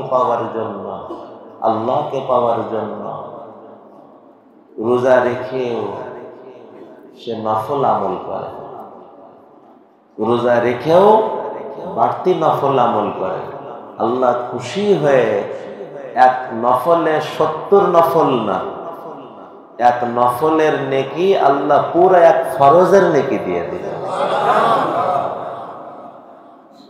এখন সুবহানাল্লাহ তো বললেন, আগে কি বুঝে নিছেন যে একটা ফরজ আর নফলের মাঝখানের ব্যবধান কতটুকু? যদি ব্যবধান ৬০, ১ আর ৬০-এর হয় তাহলে কি কমে গেল না? আগেই সুবহানাল্লাহ কিসের কারণে আগে বুঝে নেন। একটা ফরজ আর একটা নফলের মাঝখানের ব্যবধান হযরত মুজাদ্দিদ আল ফেসানি রাহমাতুল্লাহ আলাইহির ভাষ্য অনুপাতে এক ফরজের নৈকট্যতা আর এক নফলের নৈকট্যতার ব্যবধান কি? বলতেছে এক সাগর নৈকট্যতা আর আঙ্গুলে উঠে আসা ১ ফোঁটা। এর মানে ফরজের নৈকট্যতা হলো সাগর, ১ সাগর, আর নফলের নৈকট্যতা তার তুলনায় ১ ফোঁটা। এই কথাটাই যদি আমরা এখানে ব্যবহার করি তাহলে এইভাবে বলতে পারি, এক নফলে ১ ফরজের নেকি পাবে, মানে আল্লাহ এক নফলে ১ সাগর নফলের নেকি দান করবে। এইবার সুবহানাল্লাহ, ঠিক আছে। দ্বিতীয়, নবীজি সাল্লাল্লাহু আলাইহি সাল্লামের ওই হাদিসকে মিলান।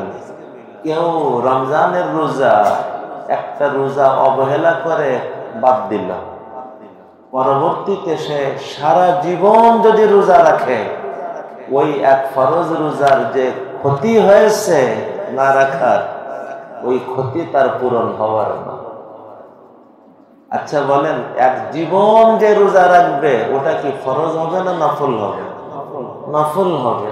তো রমজানের একটা রোজা এর সামনে এক জীবন নফল রোজা সমান না। এই হাদিসকে সামনে রেখে আমরা মোটামুটি বোঝার জন্য বলতে পারি, এক নফল করবে তো ১ ফরজের নেকি পাবে, মানে ১ জীবন নফলের নেকি পাবে। তো ১ নফল করবে তো ১ ফরজের নেকি, মানে ১ সাগর নফলের নেকি, ১ জীবন নফলের নেকি। অতএব রমজান মাসে ফরজ যা করা ও তার বেশি করা যাবে না। ৫ ওয়াক্ত ফরজ নামাজ তার ৬ ওয়াক্ত ফরজ পড়া যাবে না। তো ফরজ যা, ওটা তো আমাকে করতেই হবে, ওটার জন্য বাড়তে আমার এত মিলবে। কিন্তু যেটা আমার ইচ্ছা, আমি চাইলে নফল ১০০ ধারায় নফল করতে পারি, নফল নামাজ, নফল তিলাওয়াত, নফল জিকির, নফল দুরুদ, নফল দান সদকা, নফল তিলাওয়াত, নফল মুনাজাত, সব লাইনে আমি নফলের কাজ করতে থাকবো। অনেকে জিজ্ঞাসা, হুজুর সমস্ত নফলের মধ্যে কোন নফলটা সবচেয়ে সেরা? অনেকের মধ্যে আগ্রহ আসে না যে সেই নফলটা সে বেশি করবে। হুজুর সব নফলের মধ্যে কোন নফলটা সেরা, তাহলে আমি সেই নফলটা করব। উত্তর হলো বেটা, সব নফল করাটাই হলো সেরা।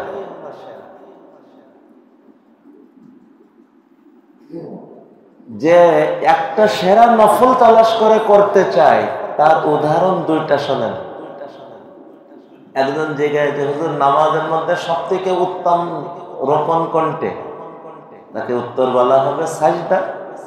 সাজদার মধ্যে বান্দা সব থেকে আল্লাহর নিকটে, সে তার কপাল জমিনে রাখে না, মাওলাই পাকের কদমের পরে রাখে যাবে।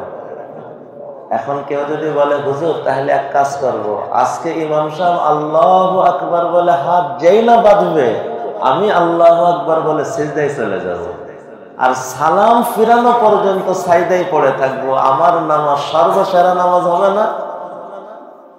কি উত্তর দিবেন? আমার নামাজ সর্বসেরা হবে না, নামাজই হবে না? এটা তো ফরজের তালিকায় সর্বসেরা ফরজটাকে ধরে রাখছে, বাকি ফরজের খোঁজ নাই। একই ধারাতে যে নফলের মধ্যে শুধু সেরা একটা নফলকে ধরে রাখছে আর নফলের খোঁজ নাই, তার উদাহরণ সৌন্দর্যের বিবেচনায়ও ওই কথা। ফরজের ফরজ না হলে আমল হয় না, তাই বলা হবে তার আমলই হয় নাই। আর নফল না হলে সৌন্দর্য আসে না, তো যে এক নফল ধরে রাখলো তাকে বলা হবে তার সৌন্দর্যই হয় নাই। দ্বিতীয় উদাহরণ নেন, কেউ যদি ফুল বাগিচা বানায় আর বলে যে ভাই ফুলের রাজা কি যেন, গোলাপ, আমি আমার হুজুর পুরা বাগান শুধু গোলাপ ফুল দিয়ে ভরবো, বলেন তার বাগিচা কি পরিপূর্ণ না অসম্পূর্ণ? পরিপূর্ণ বাগিচা হলো যে বাগানে গোলাপ ফুলও থাকে, অন্য ফুলও থাকে, এমনকি পাতাবাহারও থাকে, সবগুলো মিলায় বাগিচার পূর্ণতা।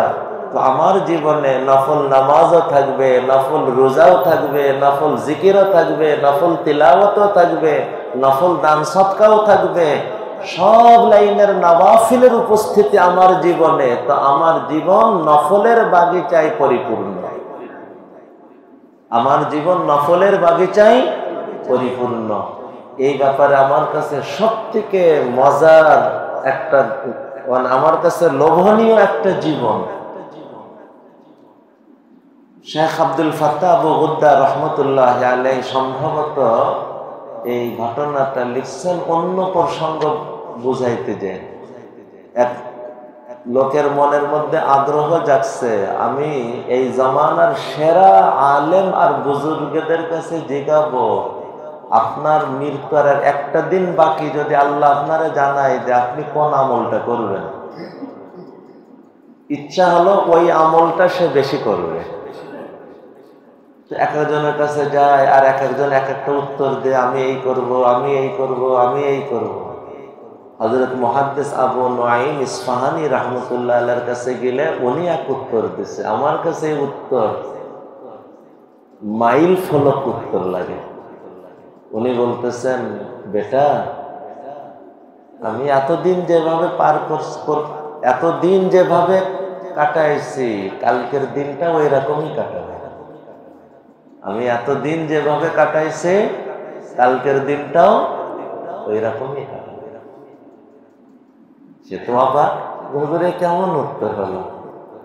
বলতেছেন, দেখো আলহামদুলিল্লাহ আমার জীবনের 30 বছর আমি কাটিয়ে আসছি এই ভাবনার সাথে, প্রত্যেক দিন মনে করি হয়তো এটাই আমার জীবনের শেষ দিন। ইসলাম আমাদেরকে এইটা শেখায়। বুজুর্গি কি? অনেক আমল করা, আমলের মধ্যে দেওয়ানা হওয়া না। একজন সাধারণ মানুষ আর একজন আল্লাহর বন্ধু প্রিয় মানুষ, তার জীবনে আমলের বড় ব্যবধান হয় না। একজন সাধারণ দিনদার আর একজন আল্লাহর বিশেষ বান্দা, বিশেষ প্রিয় বান্দা, তাদের আমলের মধ্যে বিশেষ ব্যবধান হয় না। তাদের জীবনে মৌলিক 2টা জিনিসের ব্যবধান হয়। এই 2টা জিনিস যদি কেউ বুঝে নিতে পারে, তার জীবন আসমান জমিন ব্যবধান। 1 নম্বর, যারা আল্লাহর বিশেষ বান্দা হয় তারা সবসময় পবিত্র জীবন ধরে রাখার চেষ্টা করে। তারাও ওই নামাজই পড়ে, ওই রকমই রোজা রাখে, ওই রকমই তিলাওয়াত করে, ওই রকমই জিকির আজকার করে যেমন আর 10 জন সাধারণ দিনদার করে। কিন্তু তারা তাদের জবান দিয়ে মিথ্যা বলে না, তারা তাদের জবান দিয়ে আঘাত দেওয়া কথা বলে না, তারা তাদের জবান দিয়ে নামুনাসিব কথা বলে না, তারা তাদের চোখকে গুনাহের দৃষ্টিতে ব্যবহার করে না, তারা তাদের ভাবনাকে গুনাহের ভাবনার মধ্যে ফেলে না। তো পবিত্র চোখ, পবিত্র জবান, পবিত্র শ্রবণ, পবিত্র মন, পবিত্র জজবা, এটাই হইতেছে তাদের সবথেকে বড় ঐতিহ্য। আল্লাহর প্রিয় বান্দা যারা, আল্লাহর বন্ধু যারা, তাদের পরিচয় আল্লাহ কোরআনে বলছেন, আল্লাযীনা আমানু ওয়া কানু ইয়াত্তাকুন, আল্লাযীনা আমানু ওয়া কানু ইয়াত্তাকুন। আর এটাকে হালকা মনে করেন না, আসমান জমিন ব্যবধান, আসমান জমিন ব্যবধান, এই একটা কথা। তারাও ওই স্বাভাবিক নামাজ, ওই স্বাভাবিক তিলাওয়াত, ওই স্বাভাবিক আমল। আর এটাকে বোঝানোর জন্য আমি দুটো কথা আপনাদেরকে আরজ করি। 1 নম্বর, ওই হাদিসকে স্মরণ করেন। কয়েকজন সাহাবীর মনের মধ্যে আগ্রহ আসছে যে নবীজি কি কি আমল করে একটু খোঁজ নিয়ে দেখি। তো নবীজির আমল তারা খোঁজ নিতে হাজির হয়েছে পরিবারের কাছে। খোঁজ নেওয়ার পরে দেখে যে স্বাভাবিক তারাও যে আমল করে, নবীও তো সেরকম আমল করে। তো শোনার পরে হাদিসের শব্দ কান্নাহুম তাকাল্লুহা, তাদের কাছে নবীজির ওই আমল খুব অল্প মনে হলো। এখন নবীজির প্রতি আজমত তো আছে সাহাবাদের অন্তরে, তো ওনারা ভুল ব্যাখ্যার দিকে না, ওনাদের আদবওয়ালা ব্যাখ্যার দিকে দেখেন, আদবওয়ালা ব্যাখ্যা। ওনারা বলতেছেন, আরে নবীজিকে তো আল্লাহ অগ্রিম সব মাফ করে রাখছেন, নবীজি তো যা করবে ওটাই গুনাস, অতএব নবীজির অল্প আমলও তো গুনাস। কিন্তু আমাদের তো ভুল ত্রুটি হতে পারে, হতে থাকে, অতএব আমাদের আমল তো অল্প করলে চলবে না, আমাদের আমল বাড়াতে হবে। এখন কি করা যায়? একজন নিয়ত করতেছে, নিজেরা সিদ্ধান্ত নিতেছে। একজন বলতেছে, আমি আজ থেকে আর কোনোদিন রাত্রে ঘুমাবো না, সারা রাত ইবাদত বন্দেগী করব। দ্বিতীয়জন বলতেছে, আমি আজকে থেকে আর কোনোদিন দিনে খাবার খাবো না, সারা জীবন রোজা রাখবো। তৃতীয়জন বলতেছে, ইবাদত বন্দেগী করতে বাধা তো পরিবার, আমি জীবনে বিয়ে করব না, আমি রাত দিন ইবাদত বন্দেগীর মধ্যে লেগে থাকবো। তিনজনের সিদ্ধান্ত কি আজীব আজীব না? আমি রাত্রে ঘুমাবো না, আমি দিনে আর কোনোদিন খাবো না। তৃতীয়জন দোনোটাকে একত্র করে, আরে বিবাহ শাদী করবো না, যাতে করে রাত দিন এক করে ইবাদত করা যায়। আল্লাহ রসুলের সংবাদ হয়ে গেছে, কোনো জানার মাধ্যমে হোক অথবা ওহির মাধ্যমে হোক। নবীজি এসে বলতেছেন, আরে তোমরা এমন এমন মনে করতেছ আর এমন এমন সিদ্ধান্ত নিয়েছ, শোনো, আমি আল্লাহর রসুল বিবাহ শাদীও করছি, আমি রাত্রে ঘুমায়ও আবার ইবাদতও করি, আমি কোনোদিন রোজাও রাখি, আবার কোনোদিন দিনে খাবারও খাই, এগুলো সব আমি করি, সংসারও করি, রাত্রে ঘুমও পড়ি, আবার দিনে খাবার দানাও খেয়ে থাকি। এরপরেও শোনো, দুটো কথা নবীজি বলছেন। 1 নম্বর বলতেছেন, ওয়া ইন্নী আখশাকুম লিল্লাহি ওয়া আতকাকুম লাহু, আমি আল্লাহকে তোমাদের মধ্যে সবথেকে বেশি তাকওয়া, খৌফ ও খশিয়ত আমি অন্তরে ধারণ করি। বুঝা গেল নবীজি এই কথার দ্বারা বুঝাইতেছেন, তোমরা যে সেরা হতে চাইতেছ, এটা আমল বাড়ানোর কারণে সেরা হবে বিষয়টা এমন না। আমি আল্লাহ আমাকে যে সেরা বানাইছেন, এই সেরা হওয়ার কারণ হলো আমার ভিতরে আল্লাহ খৌফ ও খশিয়াত আর তাকওয়া সবার থেকে বেশি দিছেন। তুমিও যদি সেরা হতে চাও, তুমিও তোমার ভিতরে খৌফ ও খশিয়াত আর তাকওয়াকে বাড়ানোর চেষ্টা করো। এই কথা হলো এক নম্বর। আর দ্বিতীয় কথায় অন্য লাইনে কথা, এরপরে যদি বুঝে না আসে তো শোনো, ফামান রাগিবা আন সুন্নতি ফালাইসা মিন্নি। আমি তো সংসারও করি, আমি খানাও খাই, আমি ঘুমও যাই, এটা আমার আদর্শ। যে আমার আদর্শ থেকে মুখ ঘোরাবে সে আমার দলভুক্ত না, যাও নিজের মতন চলো। তো বললেন আমল খুব বাড়ানোর উৎসাহ দেওয়া হলো, নাকি আমলকে স্বাভাবিক রেখে জীবনকে তাকওয়ার জীবন বানাইতে উৎসাহ দেওয়া হলো? আল্লাহর প্রিয় বান্দা, বিশেষ বান্দা আর সাধারণ নেক বান্দাদের মধ্যে আমলের বড় ব্যবধান হয় না। তাদের বড় ব্যবধান কয় লাইনে? 2 লাইনে। 1 নম্বর লাইন হলো আমল তো আর 10 জনের মতনই তারা করে, কিন্তু তাদের জীবন পবিত্রতাই অতুলনীয়, তাদের জীবন তাকওয়াতে অতুলনীয়। তাদের চোখ গুনাহ থেকে পবিত্র রাখে, জবান গুনাহ থেকে পবিত্র রাখে, জীবন পবিত্র রাখে, আয় রোজগার পবিত্র রাখে, সম্পর্ক পবিত্র রাখে। এটা হইতেছে আল্লাহর বিশেষ মানুষ হওয়ার সবথেকে বড় বৈশিষ্ট্য। 2 নম্বর কারণ,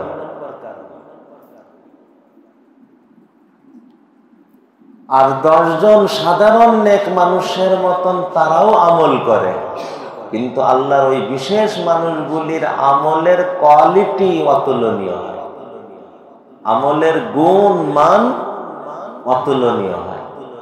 আর এই দুটোই হলো মূল, পবিত্র জীবন আর আমলের কোয়ালিটি। আমলের কোয়ালিটি স্বাভাবিকভাবে আমল করলে স্বাভাবিক জান্নাত মিলবে, আর আমলকে যদি কোয়ালিটিপূর্ণ আমল বানাতে পারে তাহলে সংক্ষেপ কথা আল্লাহ তাকে ভিআইপি জান্নাত দান করবে, তাকে ভিআইপি জান্নাতি বানাবে। স্বাভাবিক ধারায় আমল করবে তো আল্লাহ তাকে স্বাভাবিক ধারায় জান্নাতি বানাবে। আর কেউ যদি তার আমলকে কোয়ালিটিপূর্ণ আমল বানায় তো সংক্ষেপ শব্দ আল্লাহ তাকে ভিআইপি জান্নাতি বানাবে। বুঝে আসছে? আম্মা জান আয়েশা রাদিয়াল্লাহু তাআলা আনহার কাছে একবার জিজ্ঞাসা করা হলো, এই রমজানকেই উদ্দেশ্য করে, রমজানে নবীজির আমল কেমন হতো? স্বাভাবিক মনে হয় যেন রমজান মাসে তো মনে হয় রাত দিন এক হয়ে যাবে রসুলের। তো উত্তর দিতেছে, আরে রমজান মাসে নবীজির অন্য 11 মাসের থেকে খুব আহামরি ব্যবধান তো হতো না, ব্যবধান তো হতো কিন্তু খুব আহামরি ব্যবধান তো হতো না। কিন্তু শোনো, রমজান মাসে নবীজির আমলের সৌন্দর্যতা সম্পর্কে জিজ্ঞাসা না, মানে এত সুন্দর তুমি জিজ্ঞাইলে আমি সেই সুন্দরের বিবরণ বলতে পারবো না। এটা না বলে বলে দেওয়া আছে না একটা কিছু, না বলে সবচেয়ে বেশি বলা যায়, তার শব্দ হলো এই সৌন্দর্য। বলে এক সৌন্দর্য বলা, আর একটা হলো সৌন্দর্য না বলে আরো বেশি করে সৌন্দর্যকে তুলে ধরা। বলতেছে তুমি তার সৌন্দর্য সম্পর্কে জিজ্ঞাসা না, কারণ সে সৌন্দর্য আমি বলে বোঝাতে পারবো না, সে সৌন্দর্য বলার কোনো শব্দ নাই। এত সুন্দর হতো নবীজি সাল্লাল্লাহু আলাইহি ওয়াসাল্লামের ওই আমল। তো ভাইরা আমার, যে কথাটা আমার বলা, যে সাধারণ দিনদার আর আল্লাহর বিশেষ প্রিয় বান্দা যারা, তাদের মধ্যে ব্যবধান কি? তাদের মধ্যে মৌলিক ব্যবধান আমালের পরিমাণে না, তাদের মধ্যে বড় ব্যবধানের বুনিয়াদ এই 2টা। 1 নম্বর পবিত্র জীবন। নবীজি এই কথাই বলতেছেন, তোমরা যে বড় হওয়ার জন্য আমল এই নিয়ত করতেছো যে বিয়ে শাদীও করবে না, সারা রাত ঘুমাবে না, দিনে কোনোদিন আর খাবে না, এগুলো পথ না। পথ হলো তাকওয়া বাড়াও, খৌফ ও খশিয়ত বাড়াও, পবিত্রতা বাড়াও, তোমার পবিত্রতা যত বাড়বে, খৌফ ও খাশিয়ত যত বাড়বে, তাকওয়া যত বাড়বে, তুমি তত দামি হবে। আল্লাহর প্রিয় বান্দাদের দোয়া আল্লাহর কোরআনে আল্লাহ শেখাইছেন না? কি দোয়া বলেন তো? অনেকে বলে হুজুর দোয়া করেন আল্লাহ আমাকে যেন মুত্তাকিনদের অন্তর্ভুক্ত করে, কিন্তু আল্লাহর প্রিয় বান্দাদের দোয়া এমন না, এত ছোট দোয়া না। আল্লাহর প্রিয় বান্দাদের দোয়া হবে আল্লাহ আমাদেরকে মুত্তাকিনদের অন্তর্ভুক্ত না, শুধু আমাকে মুত্তাকিনদের মাইল ফলক বানায় দেন, অর্থাৎ তাকওয়ার লাইনে আমাকে এতটা আগায় দেন, মুত্তাকি দেখলে তার ভিতরে আরো তাকওয়ার লাইনে আগানোর আগ্রহ তৈরি হবে। ওয়াজআলনা লিল মুত্তাকিনা ইমামা, ওয়াজআলনা লিল মুত্তাকিনা ইমামা, ওয়াজআলনা লিল মুত্তাকিনা ইমামা। ওয়া ইবাদুর রহমান আল্লাযীনা ইয়ামশুনা আলাল আরদি হাওনা। এই যে শুরু হলো আল্লাহর বিশেষ বান্দাদের আলোচনা, চলতে চলতে শেষ গুণ, ওয়াল্লাযীনা ইয়াকুলুনা রাব্বানা হাব লানা মিন আজওয়াজিনা ওয়া যুররিয়াতিনা কুররাতা আয়ুন ওয়াজআলনা লিল মুত্তাকিনা ইমামা, ওয়াজআলনা লিল মুত্তাকিনা ইমামা। তো এই দিকে আমাদের খেয়াল রাখবো। কথা অনেক দূরে চলে গেছে। এক ফরজ 70 ফরজ, আর এক নফল 1 সমুদ্র নফল বলেন, অথবা 1 জীবন নফল বলেন। এটা বুঝের নিকটে আনার শব্দ, আর একুরের শব্দ হলো 1 ফরজের নিকট। ওয়া হুয়া শাহরুস সবর, রোজার মাস, ধৈর্যের মাস। ধৈর্য কি? পেটে ক্ষুধা, বাড়িতে খাবারও আছে, ভিতরে চাহিদা, ঘরের সুযোগ, এখন খাওয়া যাইতেছে না। এই সবরের প্রশিক্ষণ, এই সবরের প্রশিক্ষণ। এখানে যদি এইটাকে তুমি শুধু মেনে নিতে পারো, সবর বাড়তে থাকবে, সবরের প্রশিক্ষণ হবে। আর এটাকে যদি খুশির সাথে মানতে পারো, তো রেজাবিল কাজার প্রশিক্ষণ হবে। আজকে কার জন্য না খাওয়া? আল্লাহর জন্য। এই শব্দটা কেমন ভাই? বাদশা যদি কোনোদিন দাওয়াত দেয়, আর সেই খাবারে ওখানে যে যদি কোনো কারণে, ভিড়ের কারণে হোক বা যে কোনো কারণে আধা ঘন্টা বিলম্ব হয়, তো বিলম্বে অস্থির হয় না বাদশার মেহমান হওয়ার সুযোগের কথা ভেবে আনন্দিত হয়? তো আজকে কার মেহমান? আল্লাহর মেহমান। মেহমানদারি কখন? ইফতারের সময়। একটা দিন কেন, একটা মাসও পার করে দিলেও লসকে। আজকের আমি কার মেহমান হব? আল্লাহর মেহমান হব।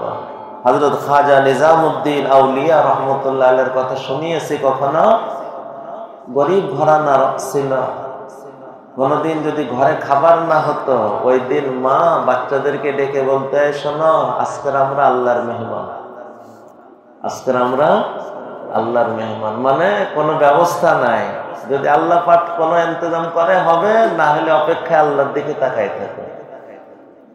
সন্তানকে যখন এইভাবে লালন শুরু করছে, এই যে প্রশিক্ষণের প্রভাব তো আছে। হযরত খাজা নিজামউদ্দিন আউলিয়া রাহমাতুল্লাহ আলাইহি শোনাইতেছেন, বড় হয়ে যখন অনেক দিন এমন হতো যে নিয়মিত খাবার মিলতেছে ছোট অবস্থায়, তো মনের মধ্যে আগ্রহ হতো, আবার কবে আসবে আম্মা আমাদেরকে ডেকে বলবে আমরা আজকের আল্লাহর মেহমান। কে বলতেছে? বাচ্চা নিজামউদ্দিন। এটা কি এমনি এমনি বলছে, নাকি এই প্রশিক্ষণ ওই ঘরে হয় বলে বলছে? ওয়া শাহরুস সবর ওয়াস সাবরু সাওয়াবুহুল জান্নাহ। সবরের বিনিময় কি? জান্নাত। আর রেজাবিল কাজার সাথে যদি সবর হয়, তার বিনিময় জান্নাত, উদ্বোধনের মেহমান। ওয়া শাহরুল মুওয়াসাত, নবীজি বলতেছেন রমজান মাস হইতেছে পরস্পরের সহযোগিতার মাস, পরস্পরের সহযোগিতা। যে যাকে যতটা সহযোগিতা করতে পারি চেষ্টা করা। ওনার মনে হয় কোমরে ব্যথা, ওখানে চেয়ার রয়েছে, চারিপাশে যে চেয়ারগুলো কেউ মাজুর থাকলে বসতে পারে। পরস্পরের সহযোগিতা করা, পরস্পরের সহযোগিতা, বিশেষ করে গরিবদের সহযোগিতা, প্রতিবেশীদের সহযোগিতা, আত্মীয়দের সহযোগিতা, সম্পর্কের মানুষগুলির সহযোগিতা, যাদের সহযোগিতার প্রয়োজন, এই সহযোগিতা এটা বিশেষ হক রাখে। একটা হলো কমন সহযোগিতা, গড়ান সহযোগিতা, আর একটা হলো আত্মীয়দের ভিতরে সহযোগিতা, প্রতিবেশীদের ভিতরে সহযোগিতা, সম্পর্কের মানুষদের ভিতরে সহযোগিতা। আল্লাহ রাব্বি এই জায়গার সহযোগিতা এটা বিশেষ হক রাখে। আর এদের মধ্যেও বিশেষ করে যারা অবস্থা বলে না, যারা বলে তারা তো 10 জায়গায় পায়, কিন্তু যারা বলে না তাদেরকে তলাশ করে করে বের করে তাদের সহযোগিতা করা। ওয়াশাহরুন ইউজাদু ফীহি রিজকুল মুমিন, এই মাসে মুমিনদের রিজিক বাড়াই দেওয়া হয়। রমজান মাসে জিনিসের দামও বাড়ে, তারপরেও দেখেন আল্লাহ তাআলা চারিদিকে রিজিকের বরকত কিভাবে বাড়ায়। চলুন এটাকে আর এখন ব্যাখ্যা করব না। এরপরে মান ফাত্তারা ফীহি সাইমা কানা লাহু মাগফিরাতান লিযুনুবিহি ওয়া ইত্তা রাকাবাতিহি মিনান নার ওয়া কানা লাহু মিসলু আজরিহি মিন গায়রি আন ইয়ানতাকিসা মিন আজরিহি শাই। আজীব ফজিলত। যে কোনো রোজাদারকে ইফতারি করাবে, সে রোজাদার ধনী হোক গরিব হোক, কে এটা আলোচনা করা হয় না, বলতেছে যে রোজাদারকে ইফতারি করাবে।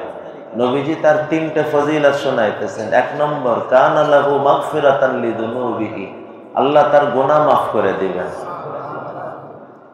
2 নম্বর, আল্লাহ তাকে জাহান্নাম থেকে মুক্তি দিবেন।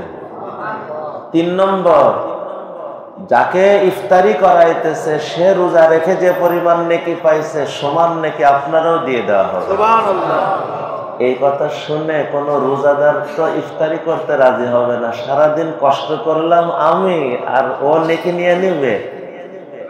তো নবীজি বলতেছেন মিন গায়রি আইয়ান তাকিসা মিন আজরিহি শাই, আরে তোমার নেকির থেকে সামান্য কমানো হবে না, তার নেকি সমান দেওয়া হবে, কিন্তু তোমার নেকি কমানো হবে না। এটা বোঝার সহজ উদাহরণ, মোমবাতি থেকে মোমবাতিতে আলো নেওয়া হয়, সমান আলো এসে যায়, প্রথম মোমবাতির আলোয় কোনো কম হয় না।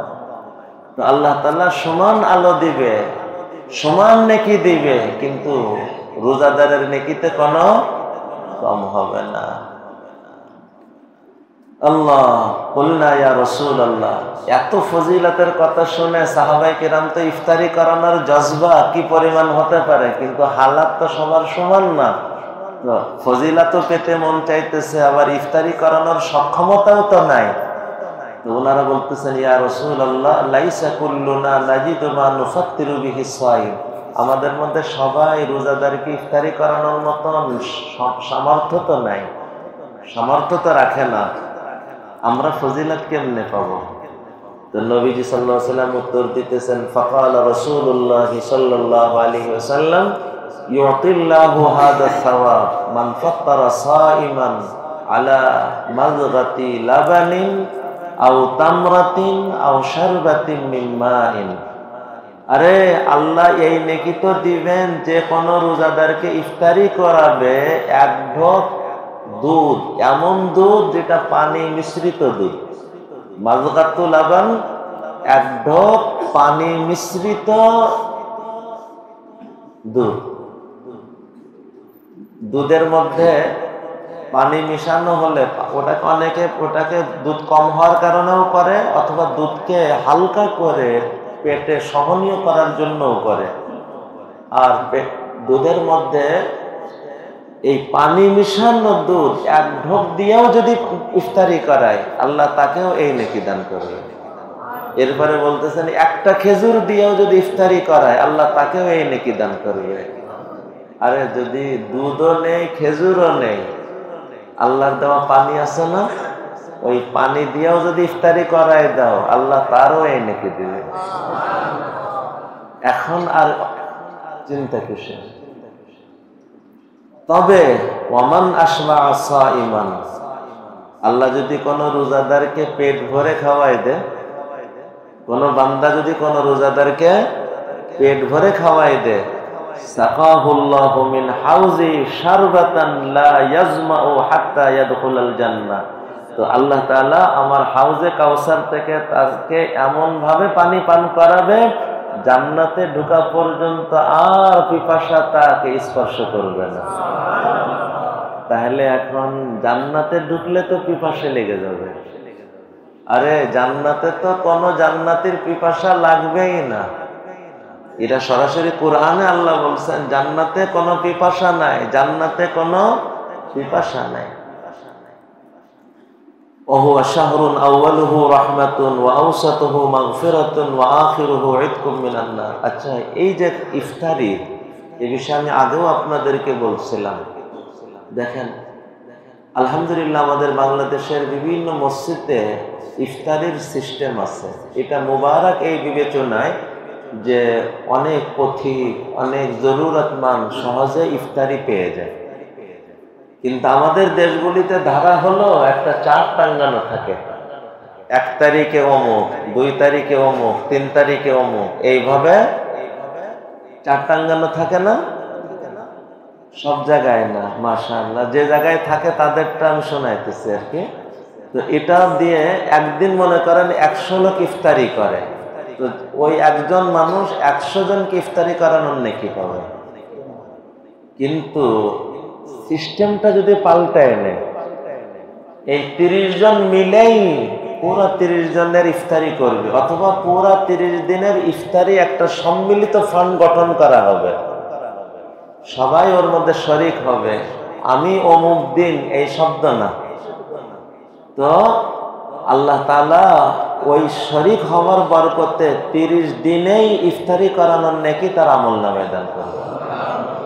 এখন দেখেন ওই একদিনের ইফতারি করানোর বাজেট মনে করেন 5000 টাকা, কথার কথা। ওই 5000 টাকা যখন নাম ওইভাবে উল্লেখ করা হইতেছে, 100 জনকে ইফতারি করানোর নেকি পাইতেছে। আর যখন নাম বিলুপ্ত করতেছে আর ফান্ডের মধ্যে একাকার হয়ে যাইতেছে, 100 গুণ 30 দিন 3000 লোককে ওই 5000 টাকা দিয়েই 5000 লোক 3000 লোককে ইফতারি করানোর নেকি পাইতেছে। এই জন্য ভাই নাম ধরে রাখার চেষ্টা না করা, নামকে মিটানোর চেষ্টা করা। একই ধারাতে অনেক জায়গায় আছে মাদ্রাসায় যে হুজুর আমি একটা এতিম ছাত্র, আমি 10টা এতিম ছাত্রর দায়িত্ব নিব, তাদের নাম ঠিকানা আমারে দেন, এতে স্বাচ্ছন্দ্য বোধ করে। কিন্তু মনে রাখা এটা আপনার লস। ওই 10 জন এতিম বা একজন এতিমের খেদমতের নেকি আপনি পাবেন। কিন্তু আপনি যদি নির্দিষ্ট না করে মাদ্রাসায় যত এতিম অসহায় তাদের ওই গোরাবা ফান্ডে আপনি যদি শরিক হন, তো একজনের খরচ দিয়ে সবার নেকিতে আপনার অংশ বসাইতে পারবেন। এই জন্য এই বিষয়টাকে বিশেষভাবে খেয়াল রাখা। আর 2 নম্বর, নির্দিষ্ট করে নিলে এর ক্ষতি অন্য দিক দিয়েও আসে। কখনো ইহসান ব্যক্ত করার পরিবেশ এসে পড়ে, তখন সব শেষ। আমি তোরে মানুষ করছি না, সব শেষ। কিন্তু যখন 100 জনের মধ্যে হারানো, সে তারা কারে বলবে যে আমি তোরে মানুষ করছি না? লা তুতিলু সাদাকাতিকুম বিল মান্নি ওয়াল আযা, এই এক কথাই 10 বছর সহযোগিতা করছে, সব শেষ। কিন্তু যখন 100 জনের ভিতর দিয়ে হারাই যাবে, তখন কাকে বলবে যে আমি তোরে মানুষ করেছি? আর খোঁটা দেওয়ার সুযোগও পাবে না, তার সমস্ত সহযোগিতা নিরাপদ হয়ে যাবে। আল্লাহ তাআলা আমাদের বুঝার তৌফিক দান করেন। এগুলো হলো ইলমের বারাকাত। এইগুলো একটু জেনে বুঝে যদি আপনি করেন, আপনার আখিরাত নিরাপদ হবে, আপনার নেকি বেশি হবে। 3 নম্বর, আপনি নির্দিষ্ট একটা ছাত্রকে সহযোগিতা করতেছেন আলেম বানানোর জন্য, কি গ্যারান্টি সে শেষ পর্যন্ত পৌঁছবে? হতে পারে মাঝপথে সে হারাই যাবে। কিন্তু আপনি 100 জনের মধ্যে যদি 10 জনকে একজনের দায়িত্ব নেন, কি 1000 জনের মধ্যে 10 জন 100 জনের দায়িত্ব নেন, তাহলে কি আপনার ধারণা একসাথে কি 1000 লোক হারাই যাবে? একসাথে কি 100 জন হারাই যাবে? তো চিহ্নিত ভাবে 1-2 জনের দায়িত্ব নিলে আশঙ্কা আছে যে ওটা মাঝপথে হারাই যাবে, পড়া বন্ধ করে দিছে, বেলাইন হয়ে গেছে, স্লিপ করছে। আল্লাহ তাআলা আমাদের বুঝার তৌফিক দেন। ওয়া হুয়া শাহরুন আউয়ালুহু রাহমাতুন ওয়া আওসাতুহু মাগফিরাতুন ওয়া আখিরুহু ইতকুম মিনান নার। এরে রমজান মাস তো এমন মাস যার প্রথম দশক আল্লাহর রহমত নাজিল হতে থাকে, যে রমজানের শুরু থেকেই প্রস্তুতি নেয়, সে 10 দিনের মধ্যে আল্লাহর রহমত পাওয়ার যোগ্য হয়ে ওঠে। এরপরের দশক শুরু হয় তো রহমতের ফল দেখানো শুরু হয়ে যায়, অর্থাৎ ক্ষমা শুরু হইতে থাকে তার জীবনে। এইভাবে 10 দিন পার করে তো ওই ক্ষমার চূড়ান্ত প্রকাশ জাহান্নাম থেকে তার নামকে কেটে দেওয়া হয়। তো আল্লাহ তাআলা আমাদের সবাইকে কবুল করেন। ওমান খাফফাফা আম মামলুকিহি ফিহি গফারাল্লাহু লাহু ওয়া আতাকাহু মিনান নার। সাথে এটাও আরেকটা বড় ফজিলতের আমল, যে তার অধীনস্থদের কাজকে হালকা করে দিবে। সেও তো রোজা রাখছে, সেও তো মানুষ, যে তার কাজকে হালকা করবে, আল্লাহ তাআলা তাকেও ক্ষমা করবেন এবং জাহান্নাম থেকে তাকেও রেহাই দিবেন, মুক্তি দিবেন। একদম নবীজির সাদা মাঠা ভাবে কথাগুলোকে ব্যক্ত করা হলো, কোনো ব্যাখ্যা বিশ্লেষণ তেমন ছাড়া। আল্লাহ তাআলা আমাকে আমাদের সকলকে রমজান মাসের হক আদায় করার তৌফিক দান করেন। শেষ দুটো কথা আরজ করতে চাই, সেটা হলো রমজানের শেষ দশক, যে দশকে আমরা সব থেকে বাজারমুখী হই, অথচ ওই দশক ছিল সব থেকে জান্নাতমুখী হওয়া। যারা হিম্মত করতে পারে ইতিকাফ বাইতুল্লাহ মসজিদে নববীতে করবে, অথবা এলাকায় কোন দেশের ভিতরেই কোন নেক সহবতের ভিতর দিয়ে ইতিকাফ করবে, একসাথে ইতিকাফও হবে, সহবতের বারাকাতও পেতে থাকবে। বাকি স্থানীয়ভাবে মহল্লার ইতিকাফও যেন আদায় হয় সেদিকেও নজর রাখবে, কারণ এটা সুন্নতে মুআক্কাদা আলাল কিফায়া। তো স্থানীয় মহল্লার ইতিকাফের ব্যবস্থা করে সে যদি কোনো আল্লাহ ওয়ালার সোহবতে ইতিকাফ করতে পারে, এটা ভালো। যে 10 দিন ইতিকাফ করতে না পারে, কাজের ব্যস্ততা আছে, তো দিনে কাজ করবে, রাতে ইতিকাফ করবে, কারণ সবে কদর তো রাতেই।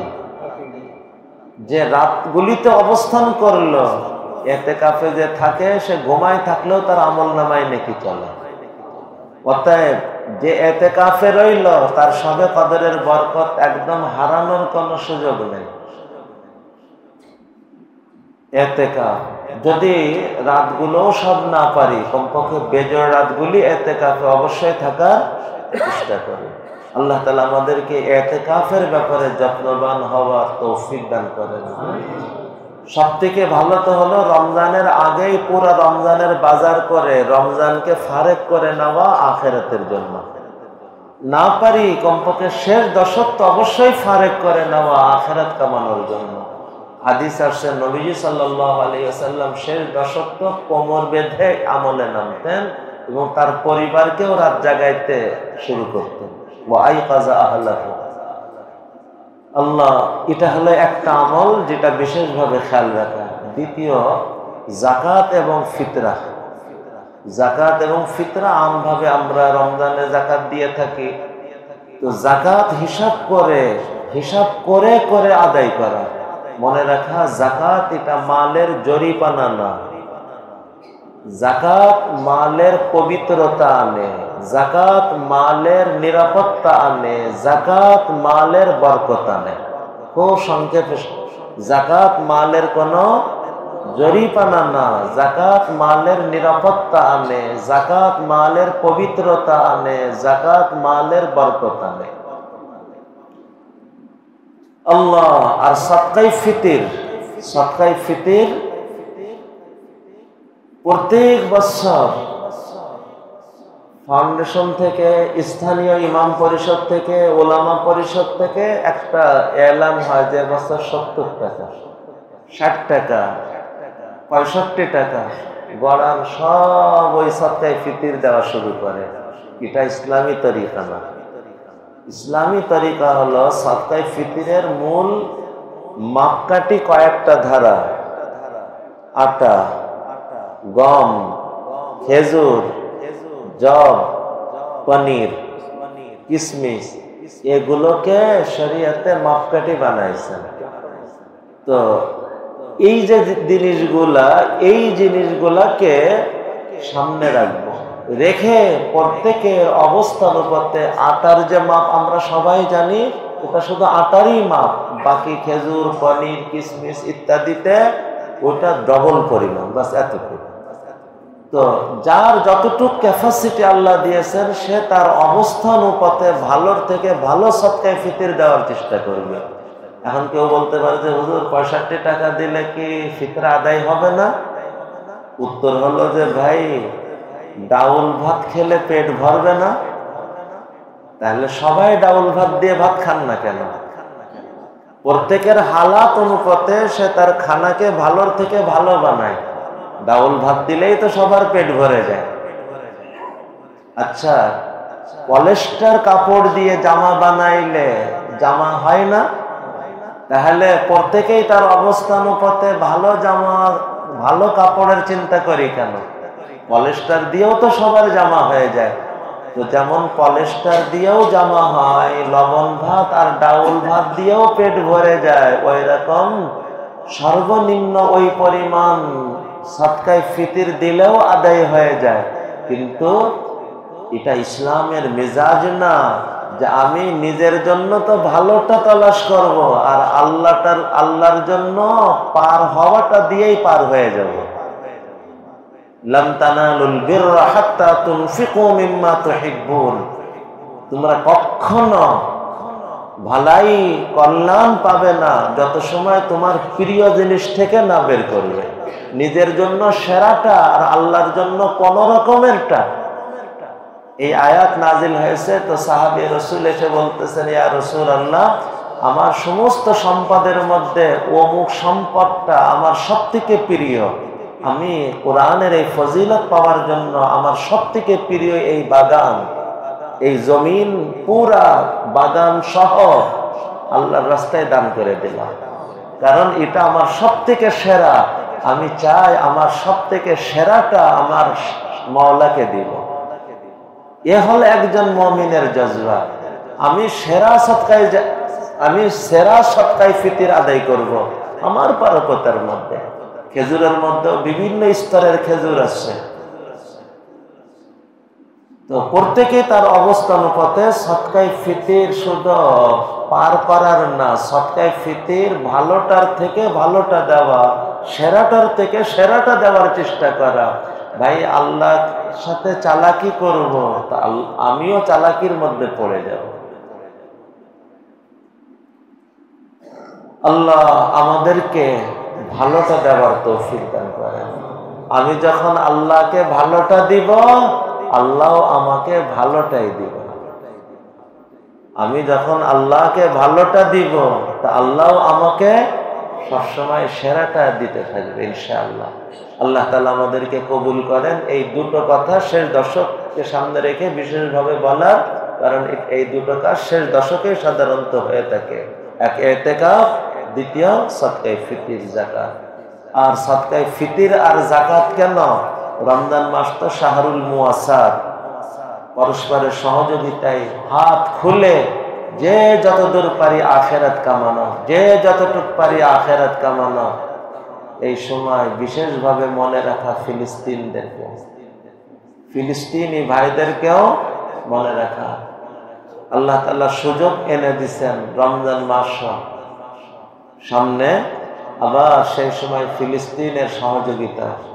এই জন্য আমার অনুরোধ থাকবে, এটা বাহিরে আমি কাউকে বলি না, আমার বলার স্থান আমি নিজে, আমার পরিবার, আমার মাদ্রাসার শিক্ষক ছাত্র, আমার দ্বীনি মেহনতের এই ফেদাই জানবাজ আমার সাথী, আমার এই আপনদের মাঝখানেই শুধু আমি বলি, আমার মন চায় যে আমার এই আপন কেউ এত বড় নেয়ামত থেকে যেন বঞ্চিত না হয়।